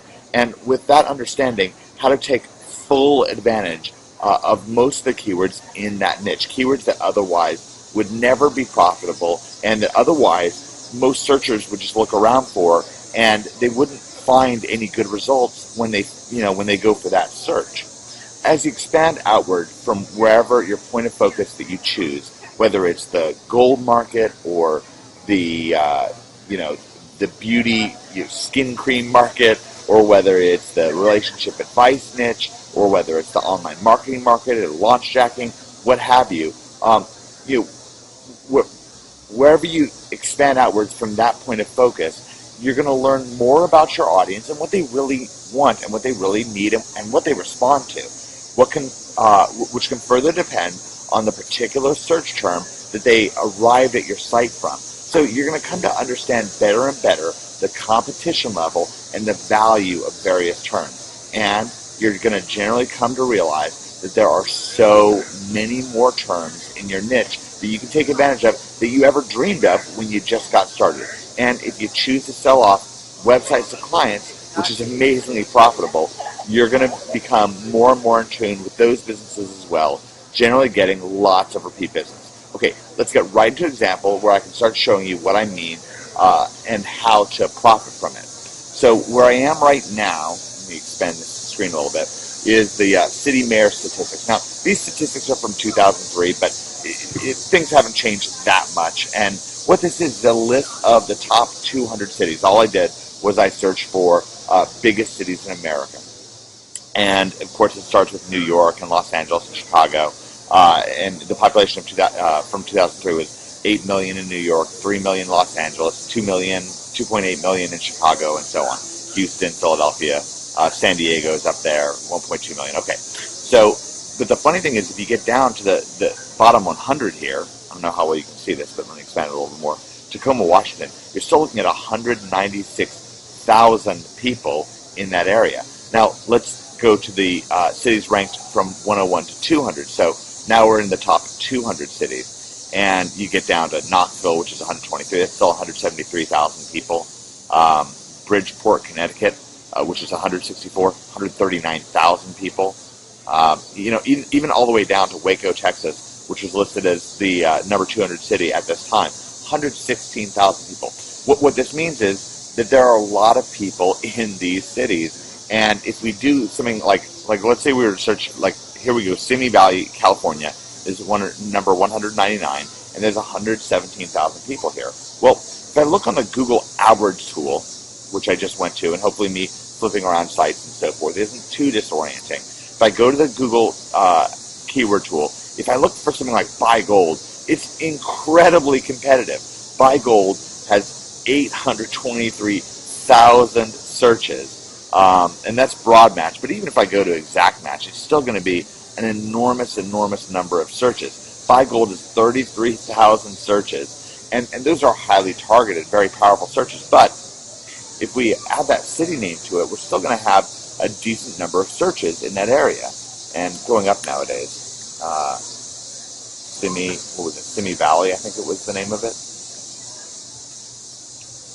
By the way, I'm on the beautiful downtown mall of the city where I live, and that's why there are people walking around. I like to kind of remind myself from time to time when I'm making a video like this that that there are real people that we're serving, and that's what's going on. Okay, so Simi Valley buy gold isn't very high. What about Simi Valley gold as a whole? Gold's gem, sell gold online, gold buying. Let's do a broad match here.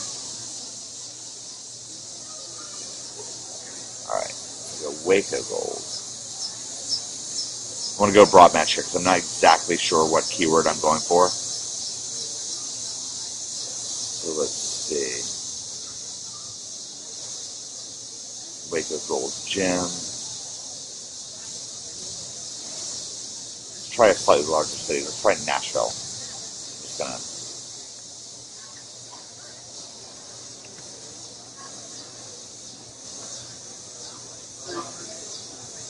Wow, Nashville gold is 36,000 broad match searches. It's only got like 16 searches exact match, but then people are probably doing something like Nashville gold buyers, which is 22 searches. That's not bad. Gold medal Nashville, 46 searches. See, some of these are for actual names. Sell gold Nashville, 22 searches. It's not a huge number of searches, but there's a good chance that something like Sell Gold Nashville, that we can get that exact match search really easy, that exact match domain. So let's go to GoDaddy.com. I'm doing this a little bit on the fly. I didn't look these up in advance. And I think that's a nice value for you because you'll see that I don't pick the first things and the best things right away. All right, Nashville. What was that keyword that we were looking at? Sell Gold Nashville. And also buy gold Nashville is pretty good. Let's try buy gold Nashville. Buy gold Nashville is nice because somebody is searching for it. They could be looking to sell their gold. Look at this. Buy gold Nashville is available. The .com, which would make it extremely easy to rank for. You might say, well, that's only 22 searches, but you're going to be number one And you could also have a site that goes a little bit deeper with, a gold site that, for instance, goes, in a certain area, maybe Tennessee or something like that, and then the various cities in Tennessee, or could even be a national site, and then you can kind of direct people, someone who's looking to buy gold in Nashville, and say, hey, listen, you may not necessarily want to buy gold in this particular area. There may be better deals to be found somewhere different. You could also, build a list, sell those people ebooks, what have you. And ebooks on buying gold from something like QuickBank.com. And the reason I bring this up, and the reason I'm pointing to this in this particular direction is, I hear all the time that keywords are gone. And, of course I kind of want to say to people, well, there's always a concept like launch jacking. Now, launch jacking is where a new product or service that didn't exist before, that there didn't used to be an important Google keyword for, like a new internet marketing launch, or a new relationship advice information product launch, or it could be, the iPhone 5. Well, iPhone 5 wasn't an important search term 5 years ago. Now it's extremely important. Now it's all the rage. People are searching and searching. Oh, what are the rumors surrounding iPhone 5? So, of course, there are new keywords coming about all the time. But look at this. Nashville is a very old city. It's 200 years old. And gold is as old of a keyword as it gets. People have been looking for gold for thousands and thousands and thousands of years. And yet, Buy Gold Nashville is available as a .com. And, you might say, well, that's not enough money. I can't make enough money on Buy Gold Nashville. Well, for one thing, if you had a gold store that wants to sell gold, and, on this busy downtown mall that I'm at, there's not one but two different places that advertise largely with big neon signs, we buy gold, we buy gold. They want people to know that they buy gold in this city. And it's going to be the same thing in Nashville, no question.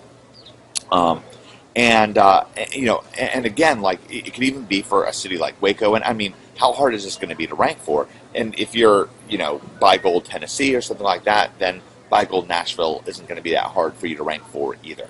Because again, it's not really that competitive, but you can be the top dog in that market. And then you can have a site that's not only very valuable, but then you can sell to, you could potentially, that site in and of itself then has value. It has just an intrinsic value where any gold dealer in Nashville is going to be licking their chops to own it, and even national dealers, people running affiliate programs, or people wanting to be in affiliate marketing for gold products, gold stock companies. By the way, it's another great example. There's so many different gold stocks, and they're so easy to rank for. That's a tip that I got from my friend Mike Swanson. There's just so many keywords, but again, this isn't like, oh, I thought of buygoldnashville.com and then I made $1 million.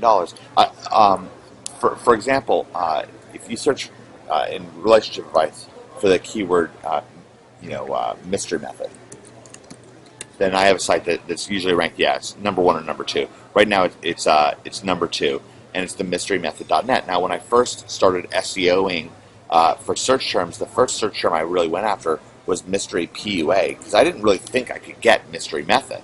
And now mystery PUA, I still rank number 2 for it with the mysterymethod.net, and I also rank number 4 with mysterypua.net, because this is also my site, and it's a great example of going deeper into a niche. And by the way, how did I figure out these keywords in the first place? They were very good. Well, I started on YouTube, so I have a number of YouTube channels. Let's go to youtube.com/ let's say Area 51 Method. So this is a YouTube channel I put up a couple years ago. It's got 344,000 viewers on it, and this is, I set this particular video up to rank for mystery PUA, and I haven't even really checked to see where it is on YouTube for mystery PUA. But this is www Area 51 Lifestyle. That's my video, and then the number 3 video is also my video. So I hit that from a couple of different angles. By the way, PUA stands for Pick Up Artist. And you might say, like, oh, this is hard to keep track of, and so on. Yeah, for sure. The first time you hear it, it can sound unbelievable. I was talking to, who was I talking to? Dan Brock, who's a friend of mine. And I was talking to Dan about, the math of internet marketing, like stuff like click-throughs and keyword searches and so forth. And I was pointing out to him that, with our advanced understanding, it was very easy for us to have a conversation about that and use this kind of advanced nomenclature. But I could tell you the most basic Magic the Gathering card. Magic the Gathering is a game that I used to play when me and David Mills were getting started, when I was just kind of fresh out of college. I searched Mike Long, MTV. You can see a video, a couple different videos. This is from mtgarchive.com, 8,000 views of me playing Magic and the 4,000 views. Anyways, it's a collectible card game, and each of the cards have different kind of mathematical properties. Now, I'm going to say something that is about to make absolutely no sense to you, but to an average Magic player would make all the sense in the world. So I could say a Hypnotic Spectre costs 2 black and 1 colorless to cast, right? Well, that makes absolutely no sense to you. And if I went any deeper, it'd get much worse. Hypnotic Spectre. All right, so I'll show you what a Hypnotic Spectre looks like. This used to be one of my very favorite Magic cards. So these little black skulls means 1 black mana, and this little colorless number means 1 colorless mana. Okay, whatever. So that's a Hypnotic Spectre, and it costs 3 mana overall, 2 black, 1 colorless to cast. That would make absolutely no sense to somebody who's not already a Magic the Gathering player. I mean, maybe you already kind of look at it right now and kind of reason through what I'm saying. You don't really need to. But if you're in the Magic market, there's like 10,000 different cards like Hypnotic Spectre, and so many of them get searches. And also, the personalities inside of Magic the Gathering get a huge number of searches. If I were to search for, let's see, the other pro players in Magic, let's do, one is John Finkel. John Finkel was kind of my arch nemesis at one point in Magic the Gathering when I was playing. Look at this, it's crazy. John Finkel gets 14,800 exact match searches a month. It's going to be kind of embarrassing. I got to see how many I get. Probably not nearly as many. Yeah, 1,300 exact match searches, and all of those are not necessarily for me, Mike Long, although probably a lot of them are. Okay, so that's really something. John Finkel gets a huge number of searches. Is johnfinkel.com available? Probably not, but let's check. And by the way, if that many people are searching for John Finkel, I'll show you a picture of John Finkel, just so you can see John Finkel. I think John Finkel's a great guy, by the way. Okay, this is his Wikipedia entry. Yeah, here's a picture of him right here. So, John Finkel. Somewhat idealized picture of him. All right, let's go back to GoDaddy and let's find out. Okay, johnfinkel.com is taken, but look at this. johnfinkel.net is just sitting there, and John Finkel's been a Magic Pro card player for over 10 years, and he's still playing today. johnfinkel.com is taken, but johnfinkel.net is just sitting right there for any Magic the Gathering player to come in and say, hey, this guy is a major player, and I want to, have the .com, .net, or .org. And this could be the same. Now, I don't know very many NASCAR personalities. I know of Danica Patrick, and I know of Dale Earnhardt Jr., a couple other people, Tony Stewart. But there's a lot of up and coming guys in the NASCAR circuit that their names are not taken, and or something like Danica Patrick NASCAR. You might be able to get the .net or .org. Probably not, but let's check. I find it fun. I have a real curiosity and a lot of fun when I'm doing keyword searches. So let's check Danica Patrick. And of course, new things come up all the time. I really try to stay. Oh, I can't believe I searched for Danica Patrick. Yeah, I bet that's not taken. Let's try Danica Patrick NASCAR. Danica Patrick NASCAR. And by the way, it could also be something like Danica Patrick video, because I could easily see a lot of people searching for some of her more interesting videos. So Danica Patrick NASCAR.com is taken. Okay, the major search terms are taken. Although, if you're in Canada, the .ca is not taken. Let's try Danica Patrick video. All right. I have a little sip of coffee here while GoDaddy searches. Okay, Danica Patrick video.net is not taken. Let's find out how many searches it gets. It may not get that many searches, but it might. Danica Patrick video. Search. Wow, 210 searches. That's not nothing. That's not nothing. And those are pretty targeted searches. I guarantee you, somebody searching for that search term, if you're ranked number one on Google, they're going to come to your site, and if you display some Danica Patrick videos, they are going to click. So keep that one in mind. And again, that's like, maybe if you're in the NASCAR world, that could be if you're in the in the celebrity world. Speaking of celebrity stuff, a really great place to look for keywords is TMZ.com. Now, TMZ stands for 30 Mile Zone, and it's a very, very popular website. I don't know how popular, but it's popular. And they have their own TV show and stuff like that. And oh dear, yeah, it's always crazy news on here. John Lennon killer, no parole for him. Something about Al Roker. He's been in the news a lot recently. Dancing with the Stars. You got Dancing with the Stars with Bristol Palin. That could be a good keyword. And these, Prince Harry. Prince Harry's big news nowadays. Prince Harry naked. That could be, that's going to get searched for a long, long time. That was recent news. The Prince Charles's son, Prince Harry. I don't know. All that stuff. But, and by the way, when Prince Harry's brother, whatever his name is, it's escaping my mind for a second, but he married, Kate Middleton.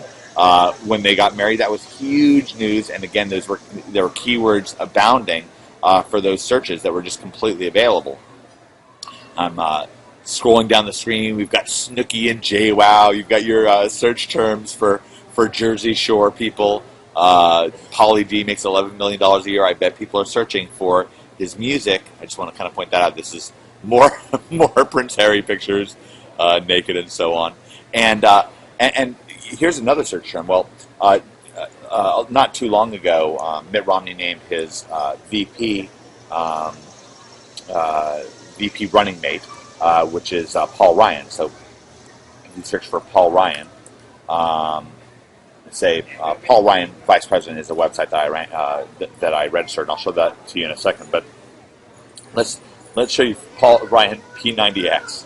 So P90X is a super, super, super popular workout, workout routine in the health market. That's extremely, extremely, extremely popular. And if you look, there's a bunch of articles about it. And I actually first spotted it on. I sort of expected that TMZ would come up, and it didn't. So I'm just going to kind of cheat a little bit and type up TMZ. So yeah, they have like all this stuff.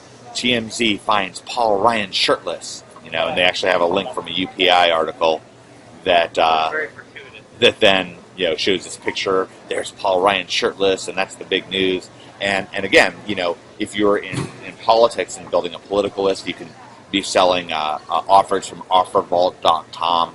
You can be building a list. You can sell T-shirts. You can sell bumper stickers. What have you. I mean, there's lots and lots and lots of affiliate offers, for most anything where people are really wanting to sink their teeth into it. And let's see, that was a search term I was able to pick up, Paul Ryan Vice President.net, which I think is a really, really great search term. I just put this site up, and I haven't really even hardly gotten a chance to do anything with it, but it's gotten a few views, and it's gotten a little bit of traffic, and it's kind of going somewhere. Actually, the YouTube videos I put up for it are actually going somewhere as well. If I go to YouTube, let's go back to YouTube and search for Paul Ryan Vice President. Try that one. I think I'm only on page, I don't know, maybe page 3 or 4 or 5 or something like that, which isn't that great, but this is with absolutely no links. And when people are searching through this stuff, they will get to page 2, 3, or 4, and it, it gets up there. This isn't that great. Oh, wow, I'm on page 2. It's not that great of an example, but it's not bad. So here I am on page 2, entry number 4. And look, if I fired some links to this, I'd be on page 1 in no time. Let's try Paul Ryan Mom. This is kind of a funny thing that I just stumbled across. He recently gave a speech with his mother, and then they were in the news a bunch. And here we are. I'm on page 1 for Paul Ryan Mom. Let's see. 1, 2, 3, 4, 5, 6, 7. Entry number 7. Paul Ryan with mother. So there you go. And that's absolutely no links. Just a couple days ago I put that up. And how many searches is it getting? Probably not that many, but enough that it's gotten a decent number of views. Let me find that one by me. Here we go. By Mike Long. It's got 81 views. I'm telling you, that's This not nothing. man here, she and her grandkids. It's absolutely not nothing. 81 different views. And people care about this stuff. Look at this. 2 likes and 4 dislikes. People are fired up about this election. So they're very passionate. A lot of people are searching and searching and searching. And there you go. So I rank for that as well. And I'm not trying to show you these big bomb drop keywords that are just so great and so amazing. I'm more showing you these little kind of hidden gems. These, well, actually not even hidden gems. I'm actually showing you kind of like these uncut gems that you can then cut and shape, and with very, very much less effort, then what we can start doing is we can start matching these search phrases up to the expectations of our visitors, and to fulfill upon the expectations of our visitors, and then to carry them forward. I recently noticed on TMZ that they have, and by the way, there's other news aggregators out there like I don't know, drudgereport.com. So drudgereport.com, there's going to constantly be Republican National Convention. I mean, that's something that you could rank for. You see that this Prince Harry story has really got legs. Palace Fury at Harry naked photos. Playboy Prince leaves USA. All kinds of stuff about Prince Harry. But anyways, there's lots of different sites. This one's drudgereport.com. There's TMZ. There's Yahoo. Tons of different news aggregators out there, depending on what market you're in. If you're in the celebrity market, there's lots and lots of celebrity bloggers. And by the way, those celebrity bloggers themselves get plenty of searches. So let's see. So that's GOP stuff. Blanked out for a second on what track I was going here. Okay, so with a Paul Ryan P90X thing, let's have a look and see if some of those keywords are available. And that's something that's not even going to show up yet on Google. Paul Ryan P90X, and this is really something that people are looking up. People are really interested in Paul Ryan and Paul Ryan's six-pack abs and so forth. Look at it, Paul Ryan P90X, the .net, the .com's already taken. So that, by the way, that shows you that somebody's really paying attention. But the .net is available and the .org is available for Paul Ryan P90X. So that's a good example. Now, something else I spotted on TMZ, and this is what I was thinking about before, is that Taylor Swift, who's a hugely popular music artist, is coming out with a new album, Red.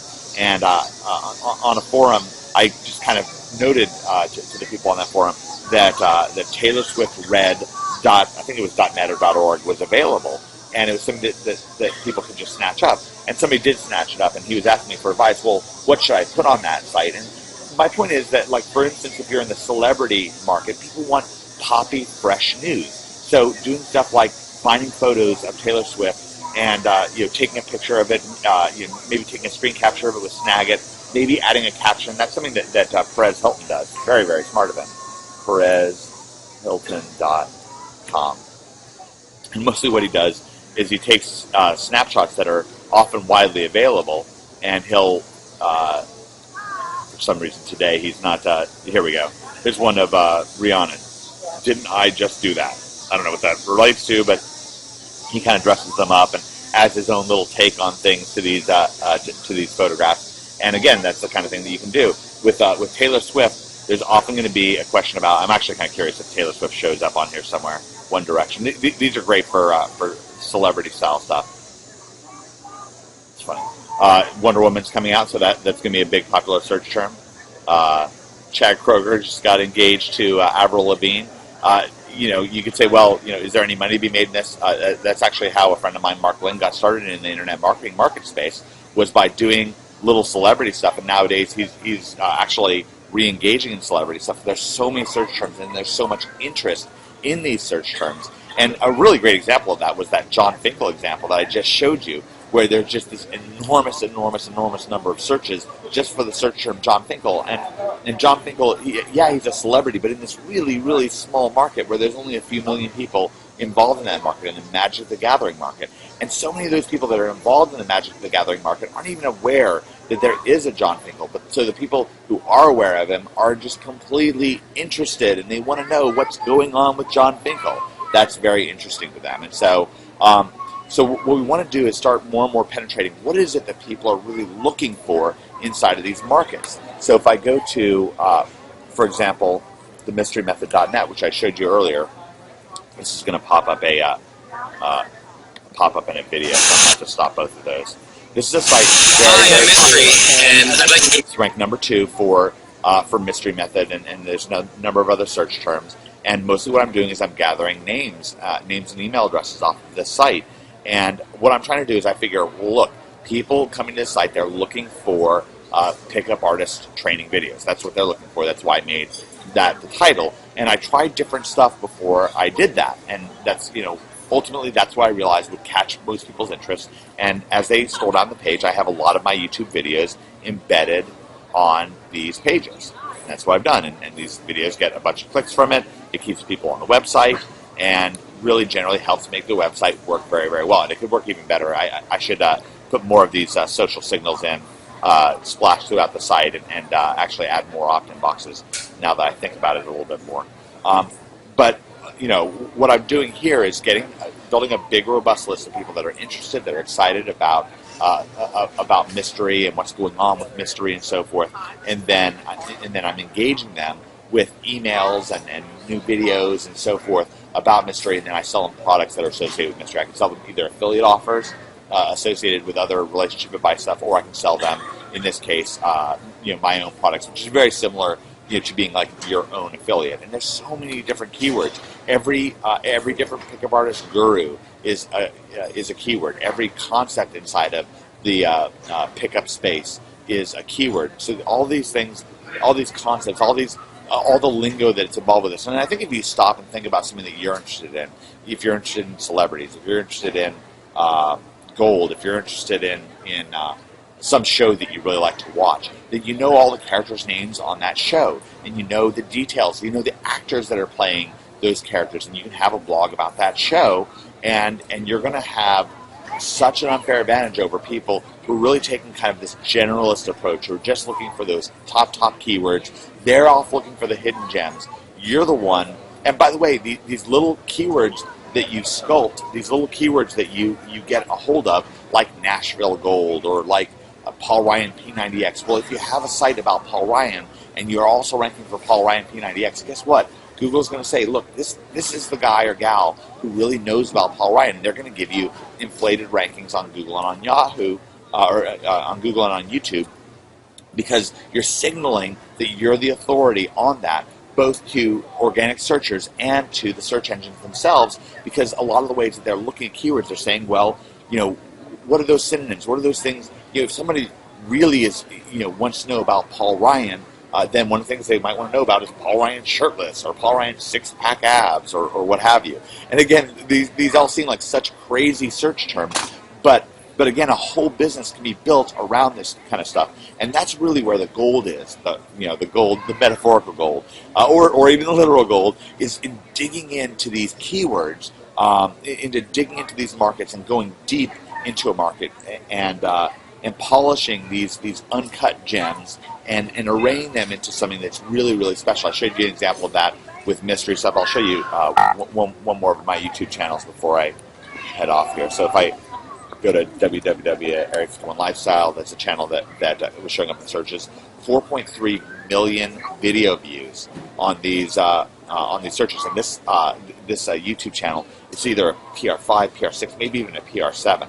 And that's not unusual. I was counting up my top students' YouTube channels, and they have over 50 million video views, or right around there. Might not be over 50 million, but it's somewhere between 40 and 50 million video views between students and people that I've inspired to put up videos, and it just blows me away. If I look up the channel Fireball channel, this isn't a student of mine. This is somebody who I've worked with in magic. Inspired some of his work and so forth. 24,993,000 views, and this is an example of how going deep in a market. If you look at his videos, there's a lot of videos showing him playing magic, showing interviews and so forth, and just view after view after view of those searches. Also, if I search for Patrick Chapin, who's another one of my top students, somebody who I've worked with. I mean, calling him a student almost a little tricky because Patrick is somebody who I've worked with a lot in Magic and so forth. But I've definitely helped him, with a lot of his work, and we've passed things back and forth. He sells Magic information products, and if we filter for, let's say, view count for Patrick Chapin, let's Tracy Chapin. Let me put Patrick Chapin in quotes so I don't get Tracy Chapman. 75,000 views, 12,000 views, 16,000 views, 1,800 views, 26,000 views, 70,000 views, 3,000 views. When I added it all up on page one, if you filter for view count, then Patrick's videos add up to over 1 million views. But the crazy thing is, he doesn't even have a YouTube channel. This is just a way that he's getting views by appearing on other people's YouTube channels, and it's crazy. 188,000 views, 90,000 views, 75,000 views, 70,000 views. It adds up quick. So those are some great examples of going deep in markets and how you can really gain a robust advantage. It gives you a huge unfair advantage over other people. The other people, they're searching for those hidden gems, and they're blind to all the real opportunity that's out there, the deep, robust opportunity that you can get by going for keyword understanding instead of just stopping at keyword research. All right, I want to thank you for joining me with this video. Hey everyone, Greg here. In this video I want to talk about why EMDs will never be officially penalized. There's probably a lot of you out there who, if you know about EMDs, you've heard of people saying EMDs are dead or EMDs aren't working anymore, EMDs are this or that.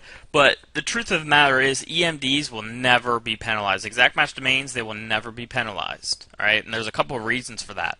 The first reason is EMDs are usually the most relevant thing to a topic. Okay, so if someone has the domain name roofersindelaware.com, they know that that site is going to be about roofers in Delaware. You know, someone types in roofers in Delaware, they're getting exactly what they want with this site. So first of all, it's highly, highly relevant, and that's what Google wants in their search engines. They want highly relevant sites. The other thing is, it just cracks me up when people talk about how EMDs are dead and EMDs aren't going to work forever and EMDs are this or that, because when you think about it, every single website is an EMD. Okay, if I go and register a website, Greg Morrison SEO and food.com, all right, that's an EMD for Greg Morrison SEO and food, right? Or if I go register the website Greg XYDBAB whatever, this is an exact match domain for this keyword, whatever it is. Okay, every single domain out there is an exact match domain for something. Whether it makes sense or not doesn't matter. It's still an exact match domain for that. Okay, and stuff like IKEA.com, a brand name. There's a lot of brand names out there where they're just going to penalize people because they have the name of their company as the domain. Like, it makes no sense. So exact match domains, they will always do well, and they will always, if you do them correctly, and they will always be around. Okay, they will never get penalized because they are the most relevant thing, and every single domain out there is an exact match domains for something. If they penalized EMDs, what they're saying is this site couldn't rank for roofers in Delaware. That would be totally ridiculous. Okay, so you got to think of it from a logical standpoint. All these people going around talking about how EMDs no longer work and they're going to die soon, it just makes no sense. Okay, so don't listen to all that talk. What is going on with EMDs is you can't over optimize them for the main keyword. What happened with the EMD update is they said, okay, people are starting to game us a lot for, they'll just register the EMD and easily rank for it, and you still do. But people were just sending tons of links with this keyword as their anchor text, or they would just put roofers in Delaware a bunch of times in their content, and that's over optimizing. So what's not working now with exact match domains is when you over optimize. I like to keep my main keyword. Like if I was doing this website, when I build my links, I would probably keep the term roofers in Delaware between 10 to 20% for my keyword density, okay, or for my anchor text percentage.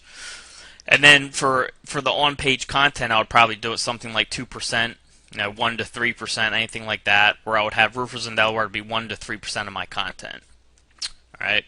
So EMDs are still working, and they're going to work forever. They're never not going to work. You just cannot over optimize them. You can't use it and then just build a bunch of links with this keyword or just throw this word up a bunch of times on your site.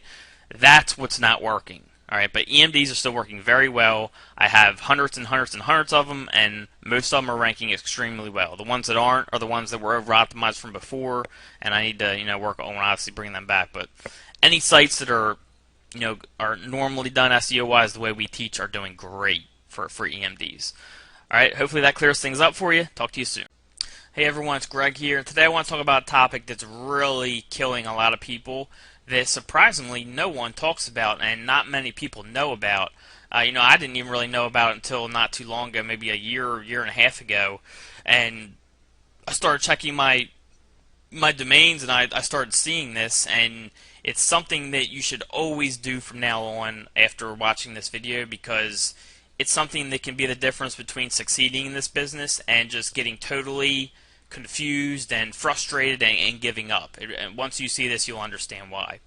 So on topic with the discussion of age domains, EMDs, and all that stuff, when you buy a domain from Namecheap or any other sort, GoDaddy, wherever, most people think like, okay, this domain name's available, so that means so great. Okay, so if I go search, let's say I'm trying to get DelawareRoofers.com, and I go do a search and it's available, I'm like, oh great, DelawareRoofers.com is available. I can't believe that domain name's available. What people don't understand is someone could have previously owned that domain and trashed it. Okay, so as we talked about an age domain, someone owns a domain, maybe they own it for 15 years, they do all this link building to it, for some reason they decide not to renew it. Okay, so from that point it goes into the auction phase where people can pick it up as an expired domain if they want. If it's not picked up in that auction phase, it ends up getting into the deleted phase. So it will end up being a deleted domain where it will get rotated back into the domain registry pool, okay, where you can register it from a company like Namecheap.com or GoDaddy or any other place where you can register domain names.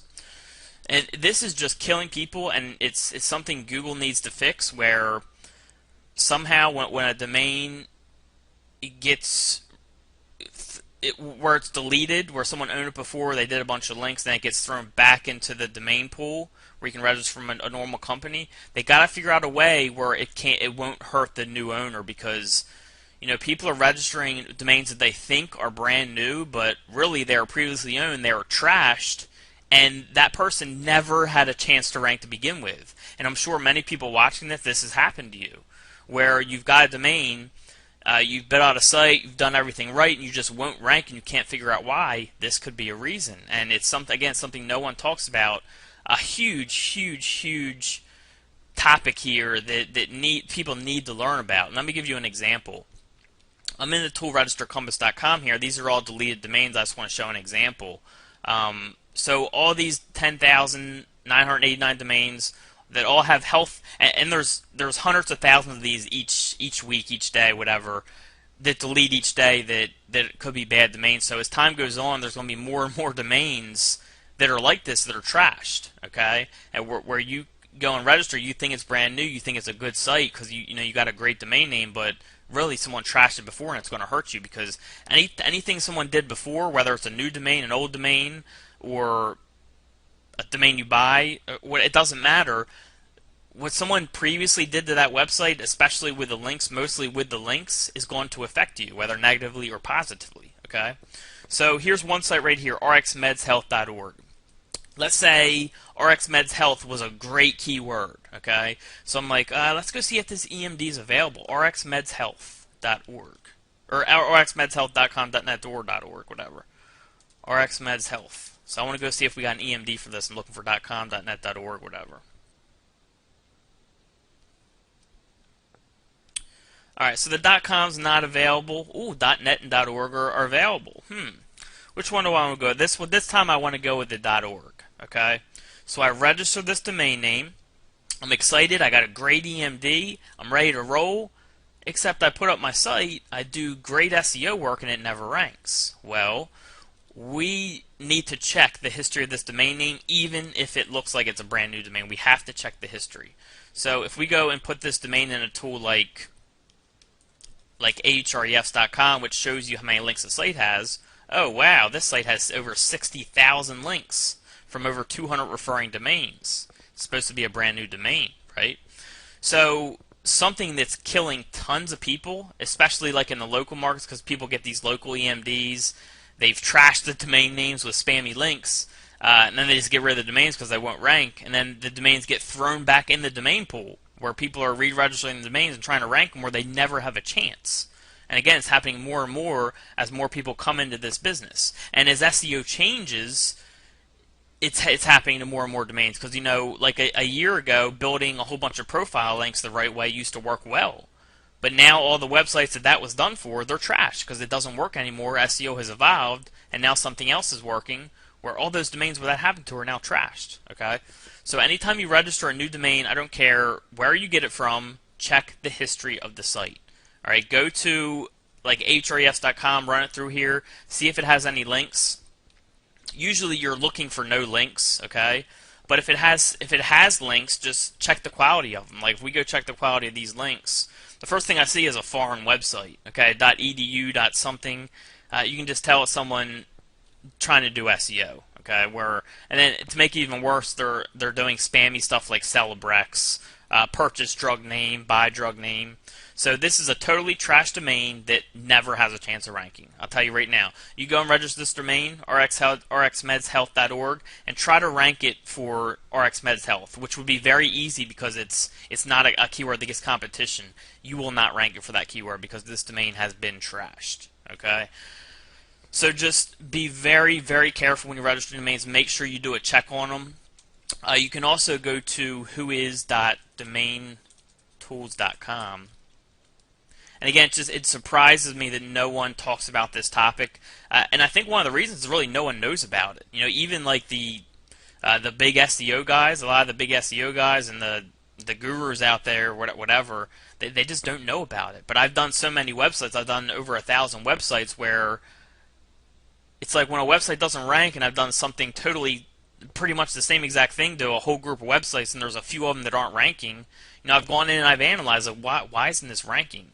And I go and take a look at the links, and I'm like, I didn't build these links. So then I just started looking at the beginning, and I was like, oh, well it makes sense, because domains get deleted, and really Google doesn't have a way to go and delete all those links, so they count them for the new owner. It doesn't matter to them. It's still the history of that domain. It's something they got to fix. It's hurting a lot of people because someone that's pretty new to this business, they'll go register DelawareRoofers.com.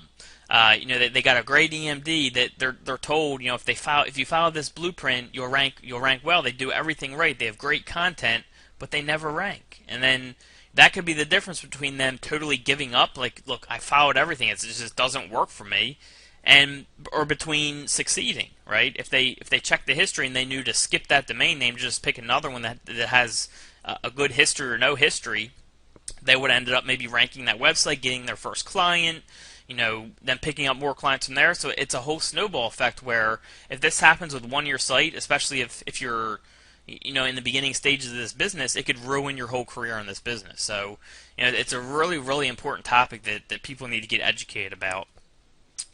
And we go and look at this domain name, we can see it was registered in 2012. Okay, so it was it's had one owner. It was only in their possession for a year, but in that year they did a lot of work on it. They did a number on it. They really trashed it. So make sure you check this type of stuff. You can go check, see if someone owned it before. You can go check the backlinks, and then make a decision if you want to move forward. A lot of the times, if a site has over X number of links, I just won't even mess with it just to be safe. But then also, of course, you want to look at the link quality, and determining link quality takes time. It's a skill that comes with time. So if the site does have like very few links, maybe it has like 20 links from like 5 referring domains, usually that's not a big deal even if it is spam. But just be careful, just look into it, make a judgment call, and just be aware that this is going on, because again, it's just killing so many people's careers in this business. They're just getting so frustrated. They're following things by the book, but their website's not ranking. And with the number of people in this business, there's millions of people trying to do this. So many domain names are being registered and then trashed and then put back in the domain pool, and it's happening more and more each day. Because more people register domains each day, more people trash them each day, and it's a problem that's just growing out of control. Okay, so just make sure you're aware of that. Make sure you check the history of a website, whether it's an age domain or a brand new domain, especially because that's where people are being tricked and really being thrown off course. Hopefully you enjoyed this video. Talk to you soon. Hey guys, it's Greg here, and I want to talk about a little on-page trick. Not even a trick, but something not a people pay a lot of attention to. It's something that people don't really talk about often, but it's something that can be very powerful. All right, and I do this with my site, Me Love Money. I'm doing it more and more, especially now. Really quick, I just want to go over this site, Me Love Money. I made this site starting back in 2006 when I first got started. It looked nothing like this when I first started, and I didn't even know what I wanted to do with the site, and I just got the name randomly. That's where Me Love Money came from, which is this domain. And it turned into many different sites, but eventually I turned it into a review site like this, where I would take products and review them. As you can see, my wealth programs, I have Wealthy Affiliate, The Rich Jerk, and Profit Lance. These two products aren't even around anymore, so I can just tell you how old this is. And then some of these, like this one, I was making like $500 a month to $1,000 a month on this keyword alone, and they since changed their name of their product, I think, and I have some stuff on my review page where they want me to change, and I didn't change it, so they ended up like reporting me to Google, I think. So I should change it, and so I can get that income back, but I've just been too busy. But anyways, before I get into this trick, I've talked about this a little bit. If you ever want to promote products, the best thing to do is promote the product name, because that converts very, very well. So, when you do a product promotion, you want to go after the product name first, and then product name review, product name bonus, stuff like that, because they convert very well. I used to make like $2,000-3,000 a month off this site, off just these 6 programs. And I haven't touched this site for years, and it still makes me up to $1,000 a month, just from these 6 programs. And these 2 aren't even around anymore. And then this one, I got dropped way down the search engines because I got penalized because they reported me to Google for not complying with their affiliate program. So really, between these 3, Doba, Salehu, and Wealthy Affiliate, I still make up to $1,000 a month. And Unique Article Wizard. I did add Unique Article Wizard in a few months ago. I barely did any backlinking to it. So I do make some money from Unique Article Wizard as well. But what I do is I just go after the product name, like what the product name is. I've dropped for some of these over the last couple months. I think I need to start building new backlinks because, as I mentioned, I haven't built backlinks to any of this stuff in years. And I actually go back and forth between like the top of the search engines, page 2, page 3, back up to the top. And there's a couple of them. Let me show them. Hold on one second. Alright, and there's a couple of these that, I'm still ranking pretty well for. Again, I haven't had backlinks to these in years. For example, Wealthy Affiliate's a very big program, and I'm right there for number 7 for it. I'm still ranked for the Rich Jerk, I think. But he hasn't been around for a while. That's Kelly Felix, obviously. There I am right there on the first page for the Rich Jerk. I've been there for years and years. I don't know some others. Anyways, that's not important, but the point is, this on-page sale I'm going to show you has a lot to do with ranking your sites and getting your site to be trusted and helping user navigation and all that stuff. So, and I first started doing it on this site here, melovemoney.com, and then I started using it more and more on my other sites. But this site here, Me Love Money, has like 250 pages, so I can really implement what I'm about to show you. And as you build a site that has more and more pages, you can especially use this on like a domination site or a larger deluxe site. So let's go ahead and go into this. And basically what it is it's like interlinking the pages of your site and outbound links to authority sites. And I went over this a little bit in the Baton Rouge Architect site, I believe, for the OMG Machines V-Books. So some of you may have got a preview of this, but I want to take it a little deeper because it's really important, and it's just so powerful for SEO if you do it correctly. So for my site, melovemoney.com, let's say my main keywords were make money online, make money with SEO, and affiliate marketing. Those aren't my main keywords. I don't even really have main keywords because I haven't worked on the site in so long. But let's just say those were my main keywords. So these are the three main keywords I want to rank for. So when I link back to my site, I'd be using these three keywords a good amount of the time. Alright, so maybe I'd use this for like 15% of my links, this for 15, this for 10, just up near that number. Then I would switch it up in between, and I'll show you what I mean there. So let's say the first, I make my home page, that's my first post. I talk about making money online, I give a history about me, blah, blah, blah, and that's what goes on my home page, right? So my second page ends up being how to do SEO, so I make a page on how to do SEO. And anytime you do the page, the URL, you want to name the URL whatever you're trying to rank for. So, this page is on how to do SEO. That's what I want to rank for, how to do SEO. So that's my page URL, obviously. All right. So now when I make this page, I can link back to melovemoney.com, my home URL, with any of my main keywords or variations of that main keyword, and I'll discuss that in just a little bit. So, I start talking about how to do SEO, blah, blah, blah, and, with SEO, it's very possible to make money online. And when I do make money online, I highlight it and I link back to melovemoney.com. Just because this is on the same domain, a lot of people think that link doesn't count or doesn't help you, but that's totally untrue. This link helps you because Google counts links by URL. Just because it's on the same domain does not mean that this link doesn't count for this. Linking from this page, melovemoney.com/how to do SEO, back to your home page with the keyword make money online will help you rank for make money online for your main URL. So just be aware of that. And then, I write more about SEO, blah, blah, blah. Maybe I'd have an outbound link to Wikipedia, explain the definition of SEO, and then write more, blah, blah, blah. And then an outbound link to about.com for the internet marketing definition. And, the point what we're doing here is we're increasing the user navigation of our site. Alright, so we're increasing the authority of our site, we're increasing the trust of our site, and we're increasing the user navigation of our site. If someone is reading blah blah blah and we start talking about SEO and they want to know the SEO definition because they don't really know what we're talking about, if we have a link right here for SEO definition and they can easily click on it and go to Wikipedia and get that definition that quickly, that's what Google wants. Google wants you to have links on your sites so the user can easily access information. Alright, that's what they want.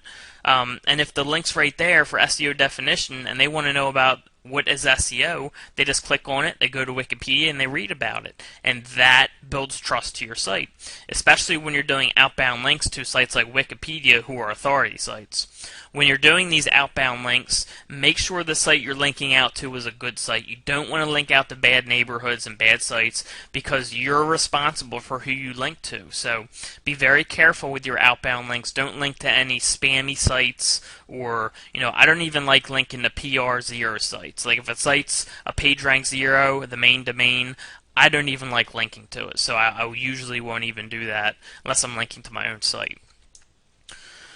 Alright, so now let's say, I create my second page on affiliate marketing, and the main keyword I want to rank for is about affiliate marketing, so that's what I name my page here, about affiliate marketing. Alright, so I start writing in, blah, blah, blah, and I mentioned affiliate marketing, so I link back to my main URL with the keyword affiliate marketing, because that will help my main URL rank for the keyword affiliate marketing. And if people want to know about affiliate marketing, they can just click on that link, go back to my main URL, where I also talk about affiliate marketing. Alright, so I talk more, blah, blah, blah. I start talking about how to do SEO. I have a link for how to do SEO back to my page on how to do SEO. Again, that gives me credit for this page. It will help that page rank for how to do SEO. And it also increases my user navigation because anyone that wants to know how to do SEO just simply clicks on that link and goes to this page and learns how to do SEO.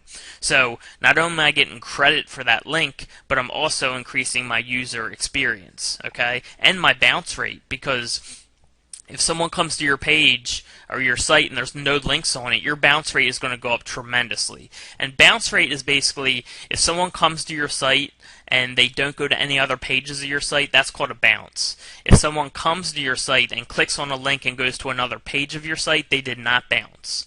So, if your bounce rate's 90%, that means that every 9 out of 10 people that come to your site go to whatever page they go to and don't go to any other pages, and that's bad. The better your bounce rate is, the better, and putting these links in here greatly increases the chances of having a better bounce rate. All right. And then, like I said, it just increases your trust factor. It helps you rank for the keyword and increases user navigation. So there's so many important reasons to implement this on your sites. All right, so we start talking more, blah, blah, blah, and I'd have maybe like an outbound link to another authority site on internet marketing for anyone that wants to learn about internet marketing. Blah, blah, blah, talk about more. Another outbound link to, resources for affiliate marketing networks for anyone that wants to join affiliate marketing networks. And, that's just how you set it up. You want to put in links that fit and that help people.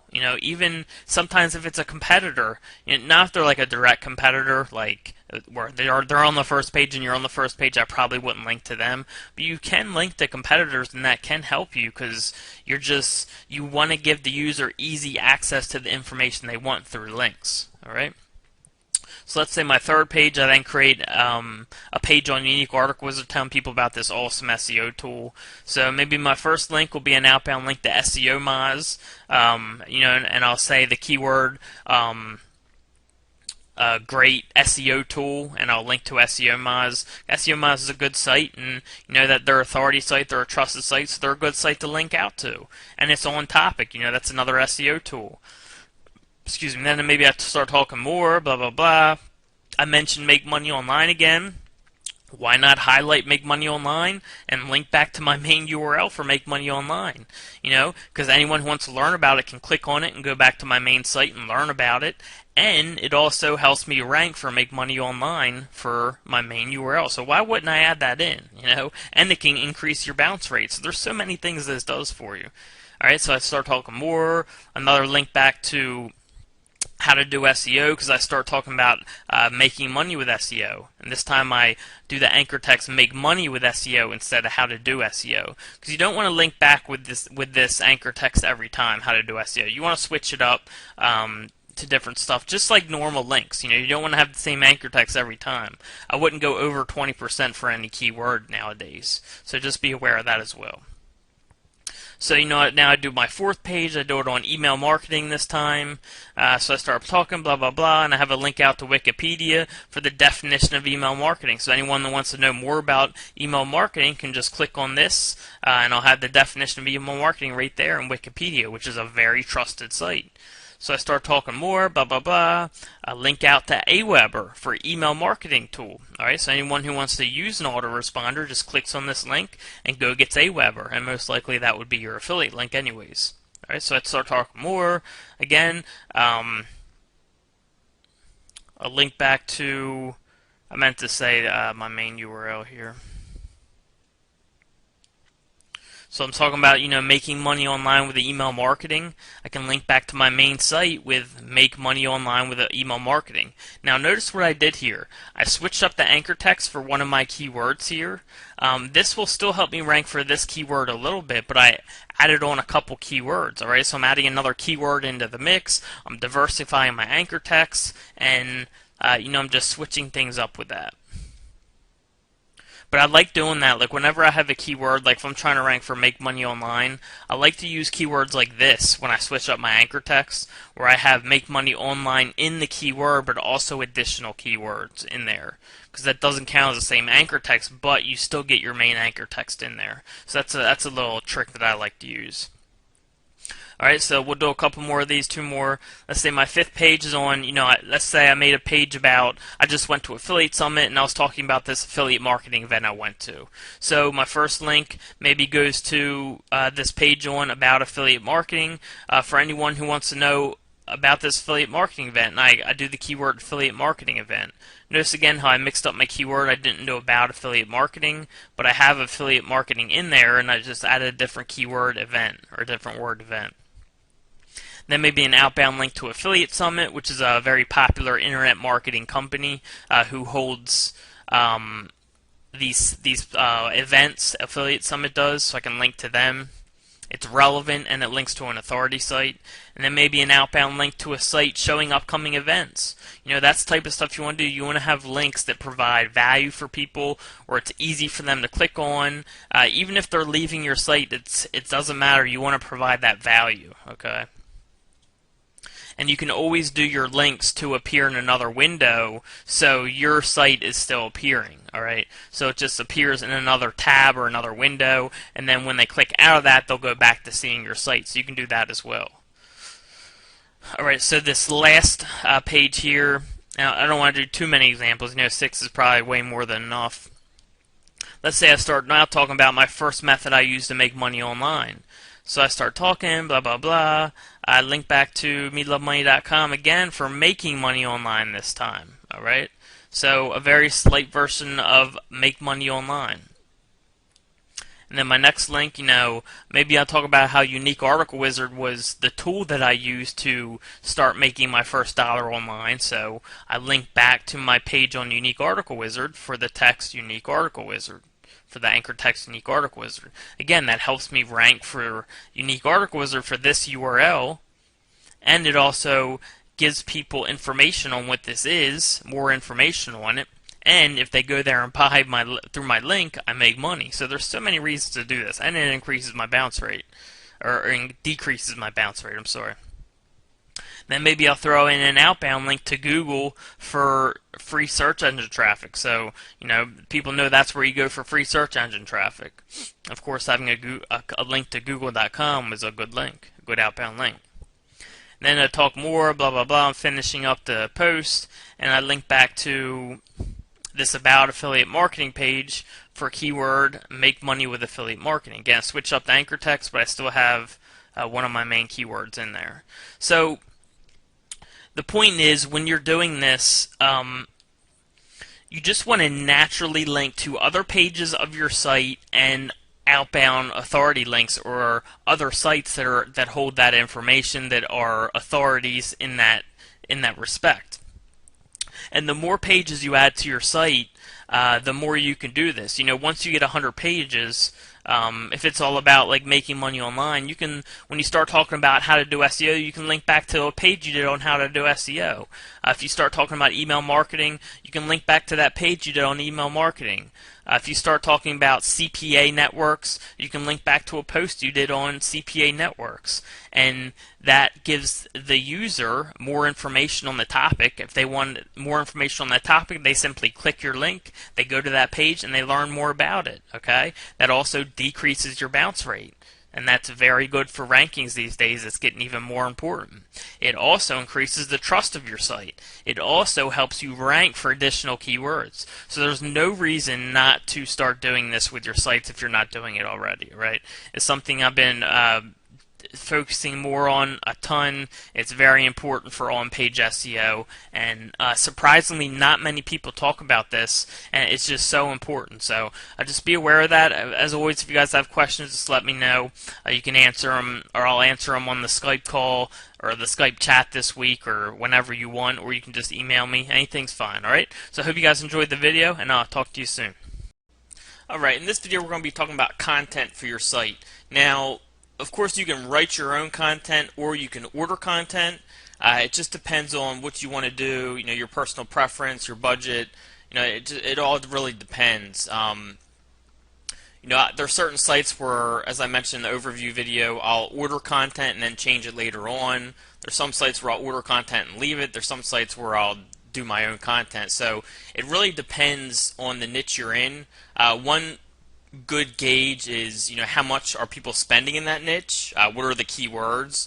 For example, for gold stuff, I noticed that, ordered contents that's not, that hasn't been going over for conversion, it's not changed. If it's just like general stuff on gold, that doesn't do so well, because a lot of people who are trying to invest in gold IRAs and all that, they know what they're doing, they're making a big investment, so they're going to read what you have to say.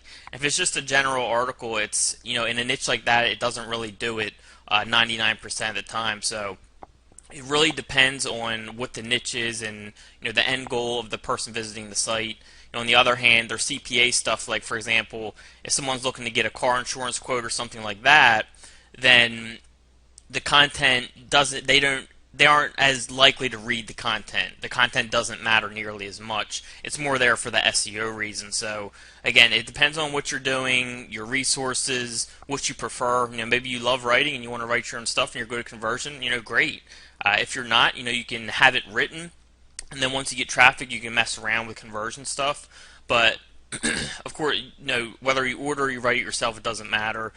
In the end, you just want to, if it's a high-end niche, you're going to have to mess with the conversion, sooner or later. And again, it just all depends on your niche, what you do. If you're going to order content, a great place is the Content Authority.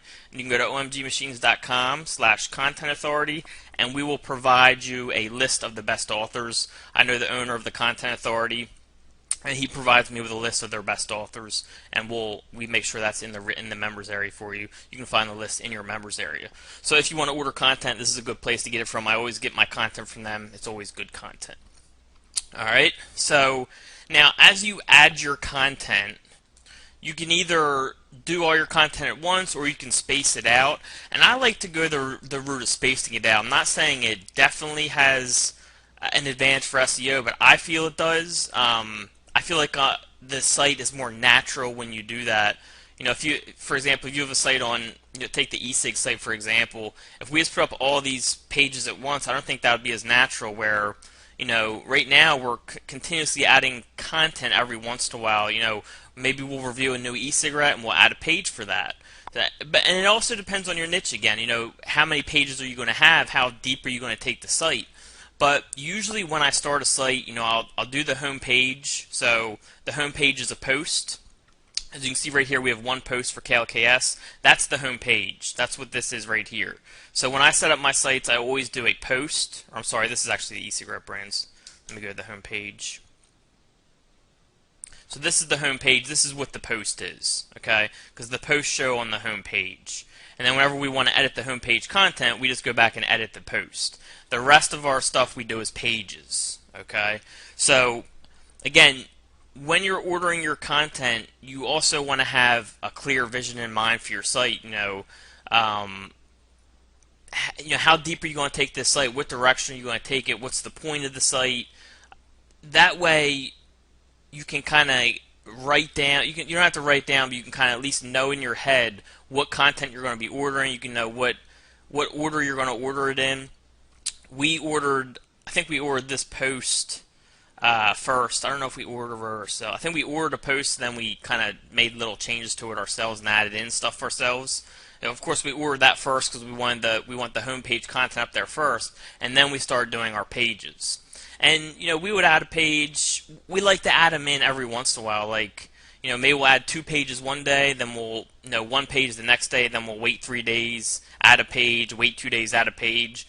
It's just kind of natural. You don't have to do that, but that's the way that we like to do it, and that's the way that we do most of our sites. Is we continuously add content slowly.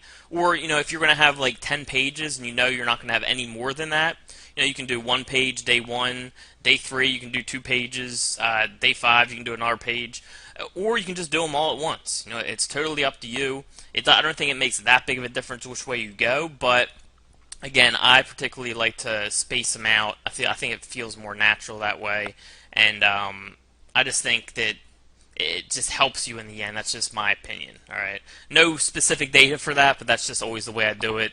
My sites work for me, so that's the way I keep doing it.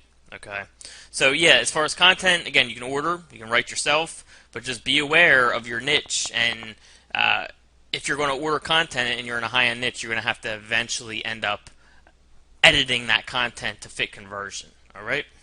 Hope you enjoyed this video. Next video, we're going to be going to on-page stuff, kind of tying it in with the content, because they go hand in hand. So we'll start tying in the on-page with the content that you either ordered or wrote yourself.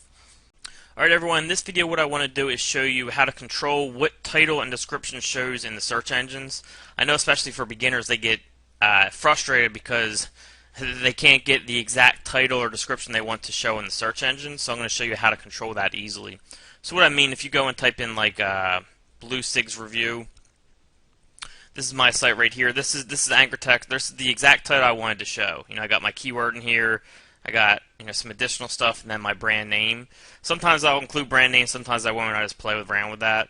Here, this guy. Here's another example. He's just doing Blue Sig's review, Electronic Cigarettes Review 2013, something very similar. Except instead of his brand name, he's using 2013. You can do, it's just we want to control exactly what shows in the search engine. Same thing for the description if you want. I usually do it just for the title, and I let the description naturally show. That's just me, but you can control both. What will happen is we're in an example site here. Let's go to our post. And this is called Good Health and Society. Okay, so what will happen a lot of the times is it'll show as Good Health and Society, but it will also combine what you have your site title as. Okay, so it'll be Good Health and Society. So it'll be Good Health. I'm sorry. It'll be Good Health and Society. This is how it will show up. Okay. And a lot of times people get frustrated because you want to use as much of your title as you can for your keywords, which I cover in our video. We cover that. You want to maximize that title. Whereas something like this, you're not maximizing the title because the domain's longer. Calicast.com, that's only 8 characters, so it's not as big of a deal, and I fitted the keywords I wanted in there for this example here, so it's fine that I use that. But for a longer domain like this, it can be very frustrating because it really wastes a lot of space for your title. Okay, because sometimes it's weird, like they'll combine the site title with the page name and all that type of stuff. So I'm going to show you how to control exactly. And there's 2 plugins you can use for that: All-in-One SEO or Yoast SEO. They work the same way. I'll show you All-in-One SEO. So let's go search for this. Here it is right here, All-in-One SEO Pack. Install now. Activate.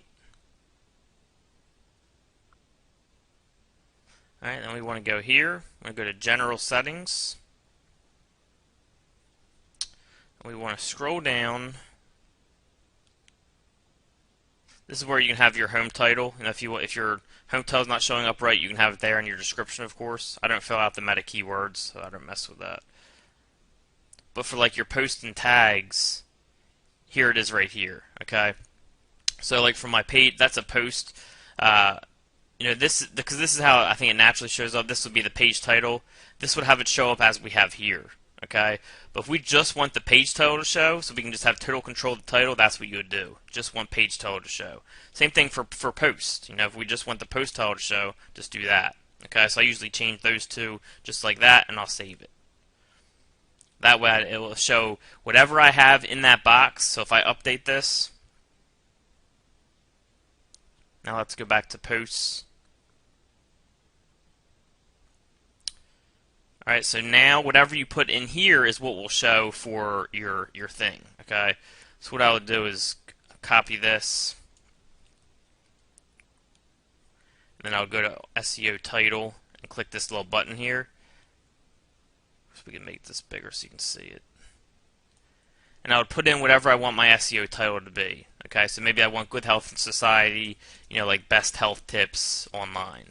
That way I can maximize my title and use more keywords. Okay, and you just hit the green check button, and now this, whatever is here, is exactly what will show in the description, in the title, for when it comes up, just like this. When it comes up in the search engines, this is exactly what will show. You don't have to worry about what's over here and what WordPress is doing. This is what will show. Same thing for description. So if you want to control your description, just fill this out. Whatever is in here will show for your description. I usually don't mess with the description. I just control my titles because description isn't as important. But there is cases where I will change the description in here. All right. So now I'll show you Yoast as well really quick. So let's go to installed plugins. Let's deactivate this one because Yoast is actually a little easier to use for this reason, for controlling titles and descriptions. All right, so let's go to Add New. It's basically the same way, but it's just a little different. So I just want to show both because they're both very popular plugins for SEO. And this is pretty much all I use these plugins for, by the way. A lot of people use them for other stuff. I mostly use them to control my titles and sometimes my descriptions. And Google+, as you may have seen in the other video. Don't do that to me.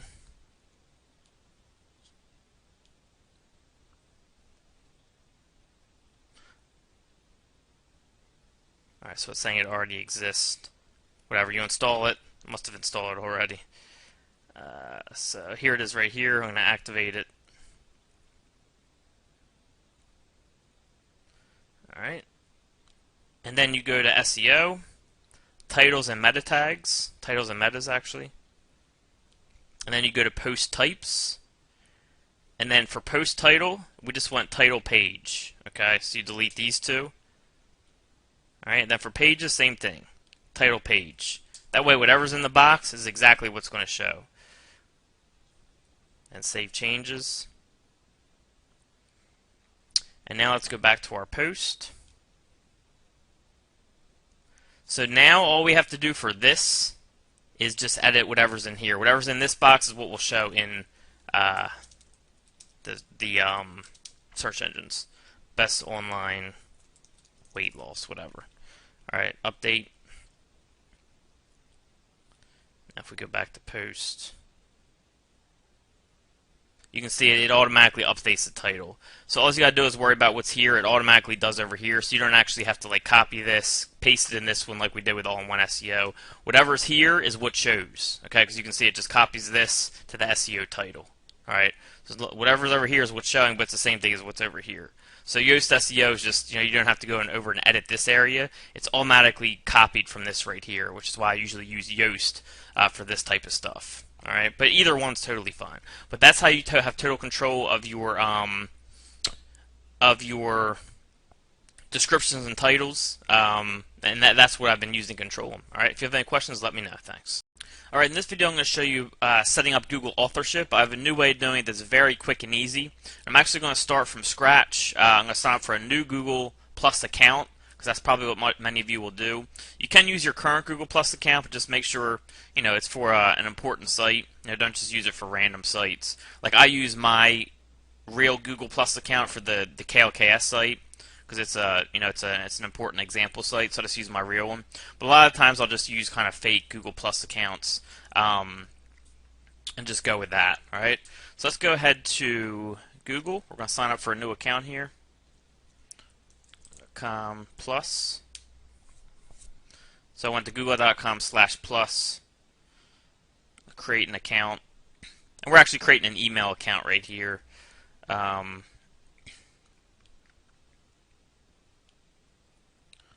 Let's just do like Dave Morris, whatever.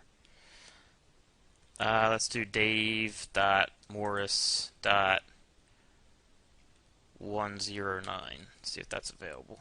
And it is. So let me just write that down, make sure I remember it. Dave Morris 109. Alright.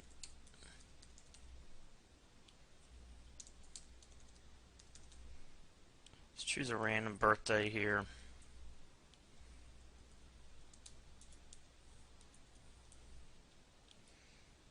Male. Now you don't have to fill out the phone number. A lot of people think you do. You do not have to. Okay? So you don't have to fill that out. You don't have to fill this out. You want to type in a captcha, so you don't got to put in a phone number. 8263. I agree. Next step. Alright, so now we want to add a photo. This is the photo that will show in the authorship. Okay, and by the way, just to make sure everyone knows, authorship is when the picture shows up next to your listing. Okay, like this has authorship, so does this, so does this. That's my site there. This site does not.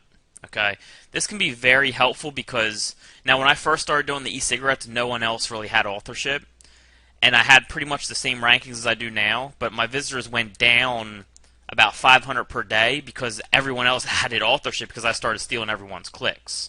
All right, but there's some niches where people don't really know about it as much. You can really get away with stealing clicks. Like if these two didn't have it, people's eyes would kind of go to my picture. They would look at my picture.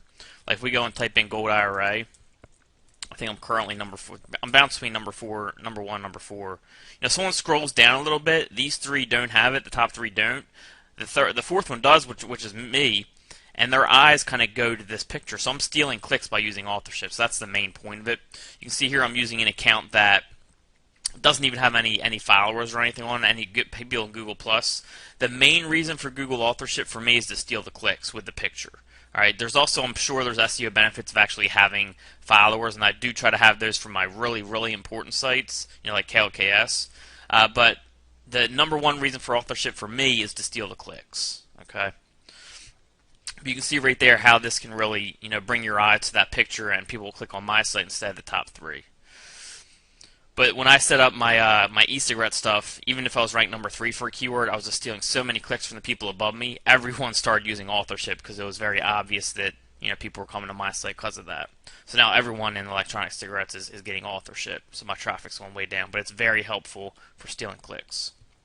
And a lot of people still don't use it in a lot of niches. All right, so let's go to upload. So I'm just going to choose a file here.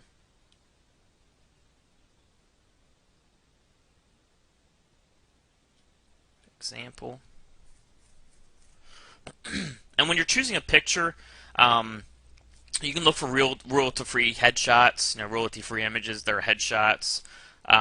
You can just use random people's images if you want. You're not supposed to, obviously, without their permission. But some people do that, so it's up to you what you want to do. But one way to do it legally is just to look for royalty-free headshots, royalty-free images of people, and to go with that. Or you can get like a paid membership somewhere like ClipArt. That's clipart.com. And you can get, headshots from there. But I think they're like $50 every 3 months. Yeah, $50 every 3 months, or $12 a month. So those are the options there for using pictures. All right, so I'm going to set that as my profile picture. Next step. You got to make sure it's a clear picture of a headshot, because if it's not, then they won't use it. If it's like blurry or whatever, there's a chance they won't have you show up. All right, continue to Google Plus. Now I'm all logged in. Okay, what I do from here is I fill out the profile information, make it look more natural. So I'm using this Delaware Moneymaker site as an example. So let's say this was about making money. So I'd kind of turn this into like I'm a businessman profile. If it was about gold, if it was a gold site, I'd kind of turn it like a gold profile. Like I work for a gold company, interested in investing in gold, all that stuff. All right, let me zoom in here so you can see better. And we would just go to Edit or Home Profile, and then go to About. And I would fill out all this information. Okay, I'm not going to do that just for the sake of save time, but I'll just do a tagline like businessman by day, family man by night. Introduction, say I'm into business, blah blah blah. It's kind of talking about whatever the topic that the site's on. Bragging rights, well-established businessman, whatever. I'll fill out this information here a little bit. I'll put in like a fake school for education. But I don't go overboard. It takes maybe 5 minutes at most. The important thing is the contributor to. Okay, so we're going to go to Edit, Contributor to. This helps connect the Google Plus account to your website. You have to have this link in there to have this show. Okay, so Delaware Moneymakers, and then you want the URL in there, and that tells Google that you are a writer for this site, so it can connect the site to Google Plus, and it allows your authorship to show up. You have to have this in here for it to show up. Save. Alright, so now I'm a contributor there. So it's connected to my website from my Google Plus. Now we got to connect our website to Google Plus, because we've already connected Google Plus to our website. Alright? So the first step is done. And again, this took less than 5 minutes. How long has this video been going? 7 minutes, but I did a lot of explaining. It takes 5 minutes to sign up for a new account and set it up. Maybe 10 minutes at most. Alright, so that's all set up. And now what you want to do is you want to either install All-in-One SEO plugin or Yoast SEO plugin. Either is totally fine. I'll do both if you want. So let's go to Add New Plugin, All-in-One SEO. All-in-One SEO pack install. Okay. And activate.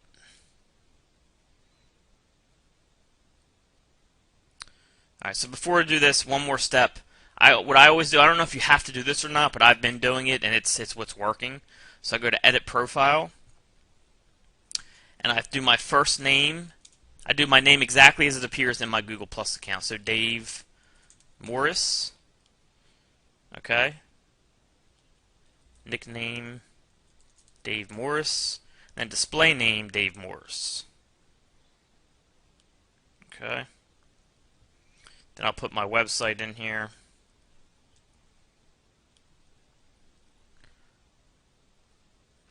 And I'll put my Google Plus in here. Google Plus is just up to here. Okay, it's the Google Plus plus all those numbers.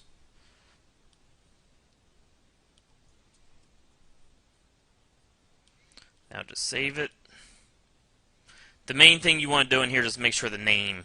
I don't think you have to fill out this right here, the website or the Google Plus. I do it anyways. The main thing is the name. You want your display name publicly as the same name as your Google Plus.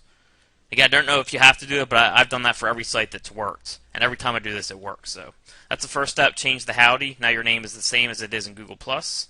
Then, of course, we installed All-in-One SEO. So let's go to General Settings.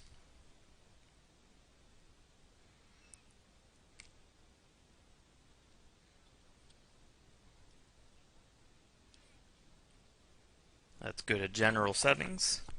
If it comes up. Alright, there we go.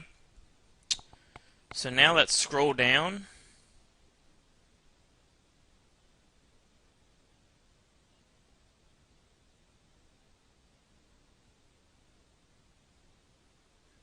Google Plus. Alright, we just want to paste that Google Plus profile ID in here. Again, remember it is from here over. Okay, if you hit your you can go to click this home thing and go to profile, and it's just this all before the posts. Okay, same thing as the other one. Paste that in there, and that's it. Okay, go and hit update.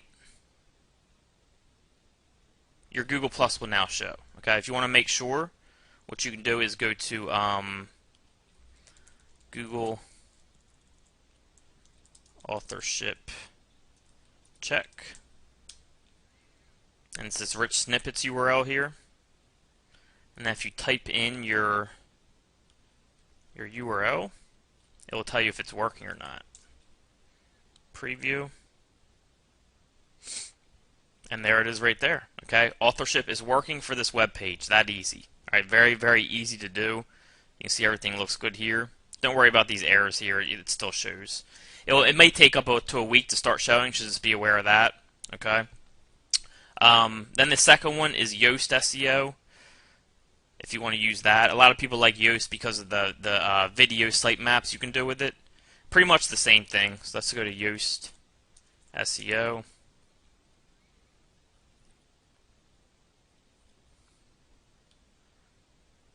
WordPress SEO by Yoast. Install. Activate.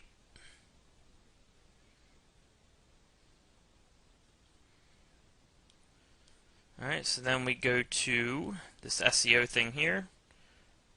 Go to Dashboard.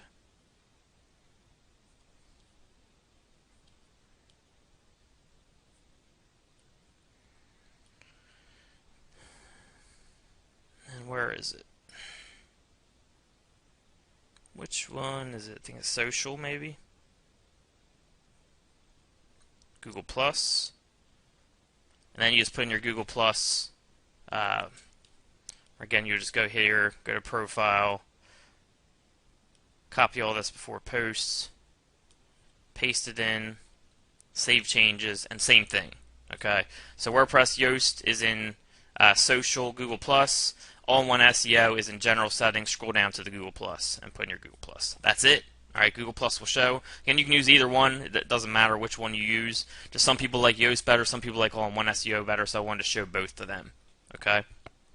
I'm going to delete both these because I don't need this to have authorship because it doesn't have anything, so it won't be showing for this site. But that's how you do it. It would show within a week. Probably takes like a few days or so usually, and that's how I've gotten my sites to show. Like Gold IRA.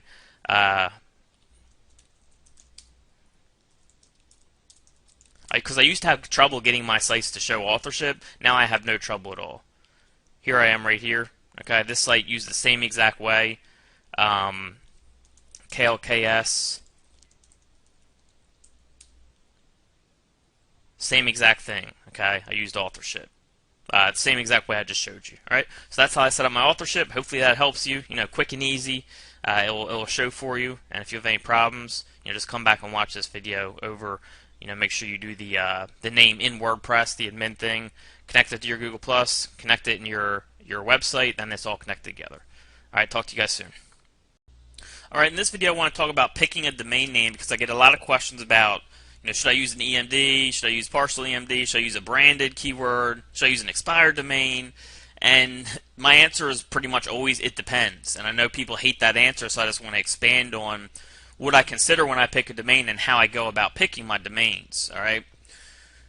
So what I do is usually if I know it's going to be a large site, like it's going to have a lot of inner pages, especially if it was an EMD and that EMD keyword is going to be repeated a lot in those inner pages, I stay away from EMDs. Okay, so I really like using branded type domains when I'm doing large sites. Like KLKS probably has over 100 pages, and I knew that beforehand, so that's why I picked out something that was a branded domain, and I got that as an expired domain. So when I know it's going to be a larger site, I go with branded, okay? And I like to get them as expired domains. Remember, we have videos on this. You can find them at expireddomains.net or registercompass.org. The things that I look for are short domain names. Like I love 4-letter domain names because you can kind of turn them into anything you want. Like, you can make the 4 letters stand for anything, or something that's very general. And of course, I look at the linking power, and if it has a lot of branded anchor text, I really like that as far as money sites go. But again, we cover that in another video. But yeah, for the larger sites, it's almost always branded because when you have domains, especially now after Penguin 2.1, if you have an EMD or even a partial match EMD, and you keep repeating that keyword, that domain keyword on the inner pages, because then you're going to be building anchor text on top of that with those keywords as well, you're really setting yourself up for over optimization. Okay, so the answer is it depends what type of site you're building and how deep you're going to go. If it's a site like Nashville SEO, you see we use an EMD here, we're ranked #1 because having keywords in the domain can really help you rank. It can be a big boost, but on the other end, it can also really hurt you if you keep repeating that and you go too overboard with those keywords on the inner pages and anchor text and all that. So you need to be really careful of that. But if it's a smaller site like this, like Nashville SEO, I can't really expand too much on this topic. I can do Nashville web design, Nashville reputation management, and stuff like that. And it's okay to repeat Nashville like that on the inner URLs, but I wouldn't want to keep repeating Nashville SEO. My rule is it's okay to repeat one keyword in the domain name, but still I would stay away from doing that too much, and I wouldn't do it. I wouldn't set up like a silo like, NashvilleSEO.org/Nashville/Nashville web design. I would only repeat it twice if it's one keyword. And I don't like repeating the two keywords too many times. If it's 3 or more, really, really be careful of repeating them. Okay? But again, here, I knew that I'm not going to keep repeating Nashville SEO on my site because I don't need to. I can target the home page for the main keyword, and then I really can't go too much deeper into this niche other than, stuff like Nashville web design, and that's not matching keywords in my domain besides one keyword, so I'm not that worried about that. All right? And there's really just Nashville web design, Nashville reputation management, stuff like that. Okay, maybe Nashville advertising. So there's not too much I can go into depth here. I'm not going to be having hundreds of pages with Nashville this in it or Nashville SEO, whatever. So, but it doesn't mean you always want EMD for these smaller sites because it can depend on the client too. If they might not want an EMD, they might want their company name, and that's totally fine. You can still rank a site with just a company name, and even if it's a brand new domain, you're starting with a little bit less of a foot up, of course. A brand new domain, no keywords in the domain, you have a little more of an uphill battle, but it's very, very possible to rank those still with the linking power we show you and the way we set up our anchor text. Okay, it's just each of these things just adds another kind of firepower to your arsenal. So again, for the most part, when it's a smaller site like this, I'll go with EMD or partial EMD, depending on the situation. When it's a larger site, I'll usually go with branded. Okay. But again, you gotta plan out everything before, just for other reasons like setting up the structure of the site. That's why you want to plan before as well. But also just knowing how large the site's going to be, that goes into what type of site you're going to get. okay, or how you're going to set up your site, whether it's an EMD, partially EMD, or branded. It all depends on how you're setting up your site. All right, so hopefully this helps answer that question, and I will talk to you soon. All right, in this video I want to do explain some very basic things you can do for WordPress security, because when your site gets hacked, it's so fun, you can lose a lot of work. And there's very basic things you can do to help prevent that. The first thing is you always want to update to the latest version of WordPress. If you're running really old versions of WordPress, it's really easy to get your site hacked. So you can see right here, I'll have a notice here, WordPress is available. Just go to please update now. This is just an example site here. And then update.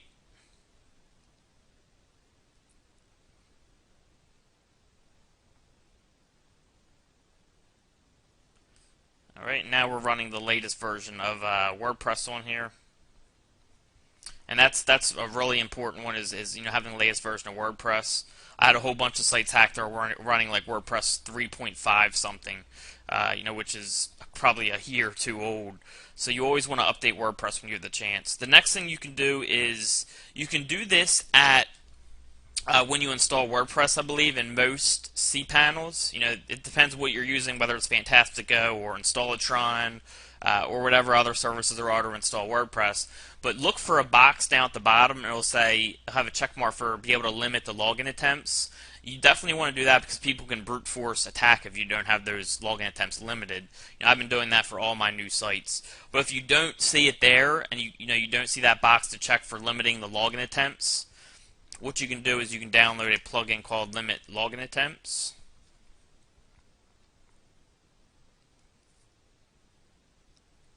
And install now.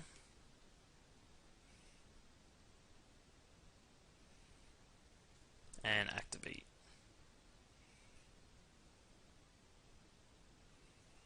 Alright, so now what this does is let's go ahead and sign out.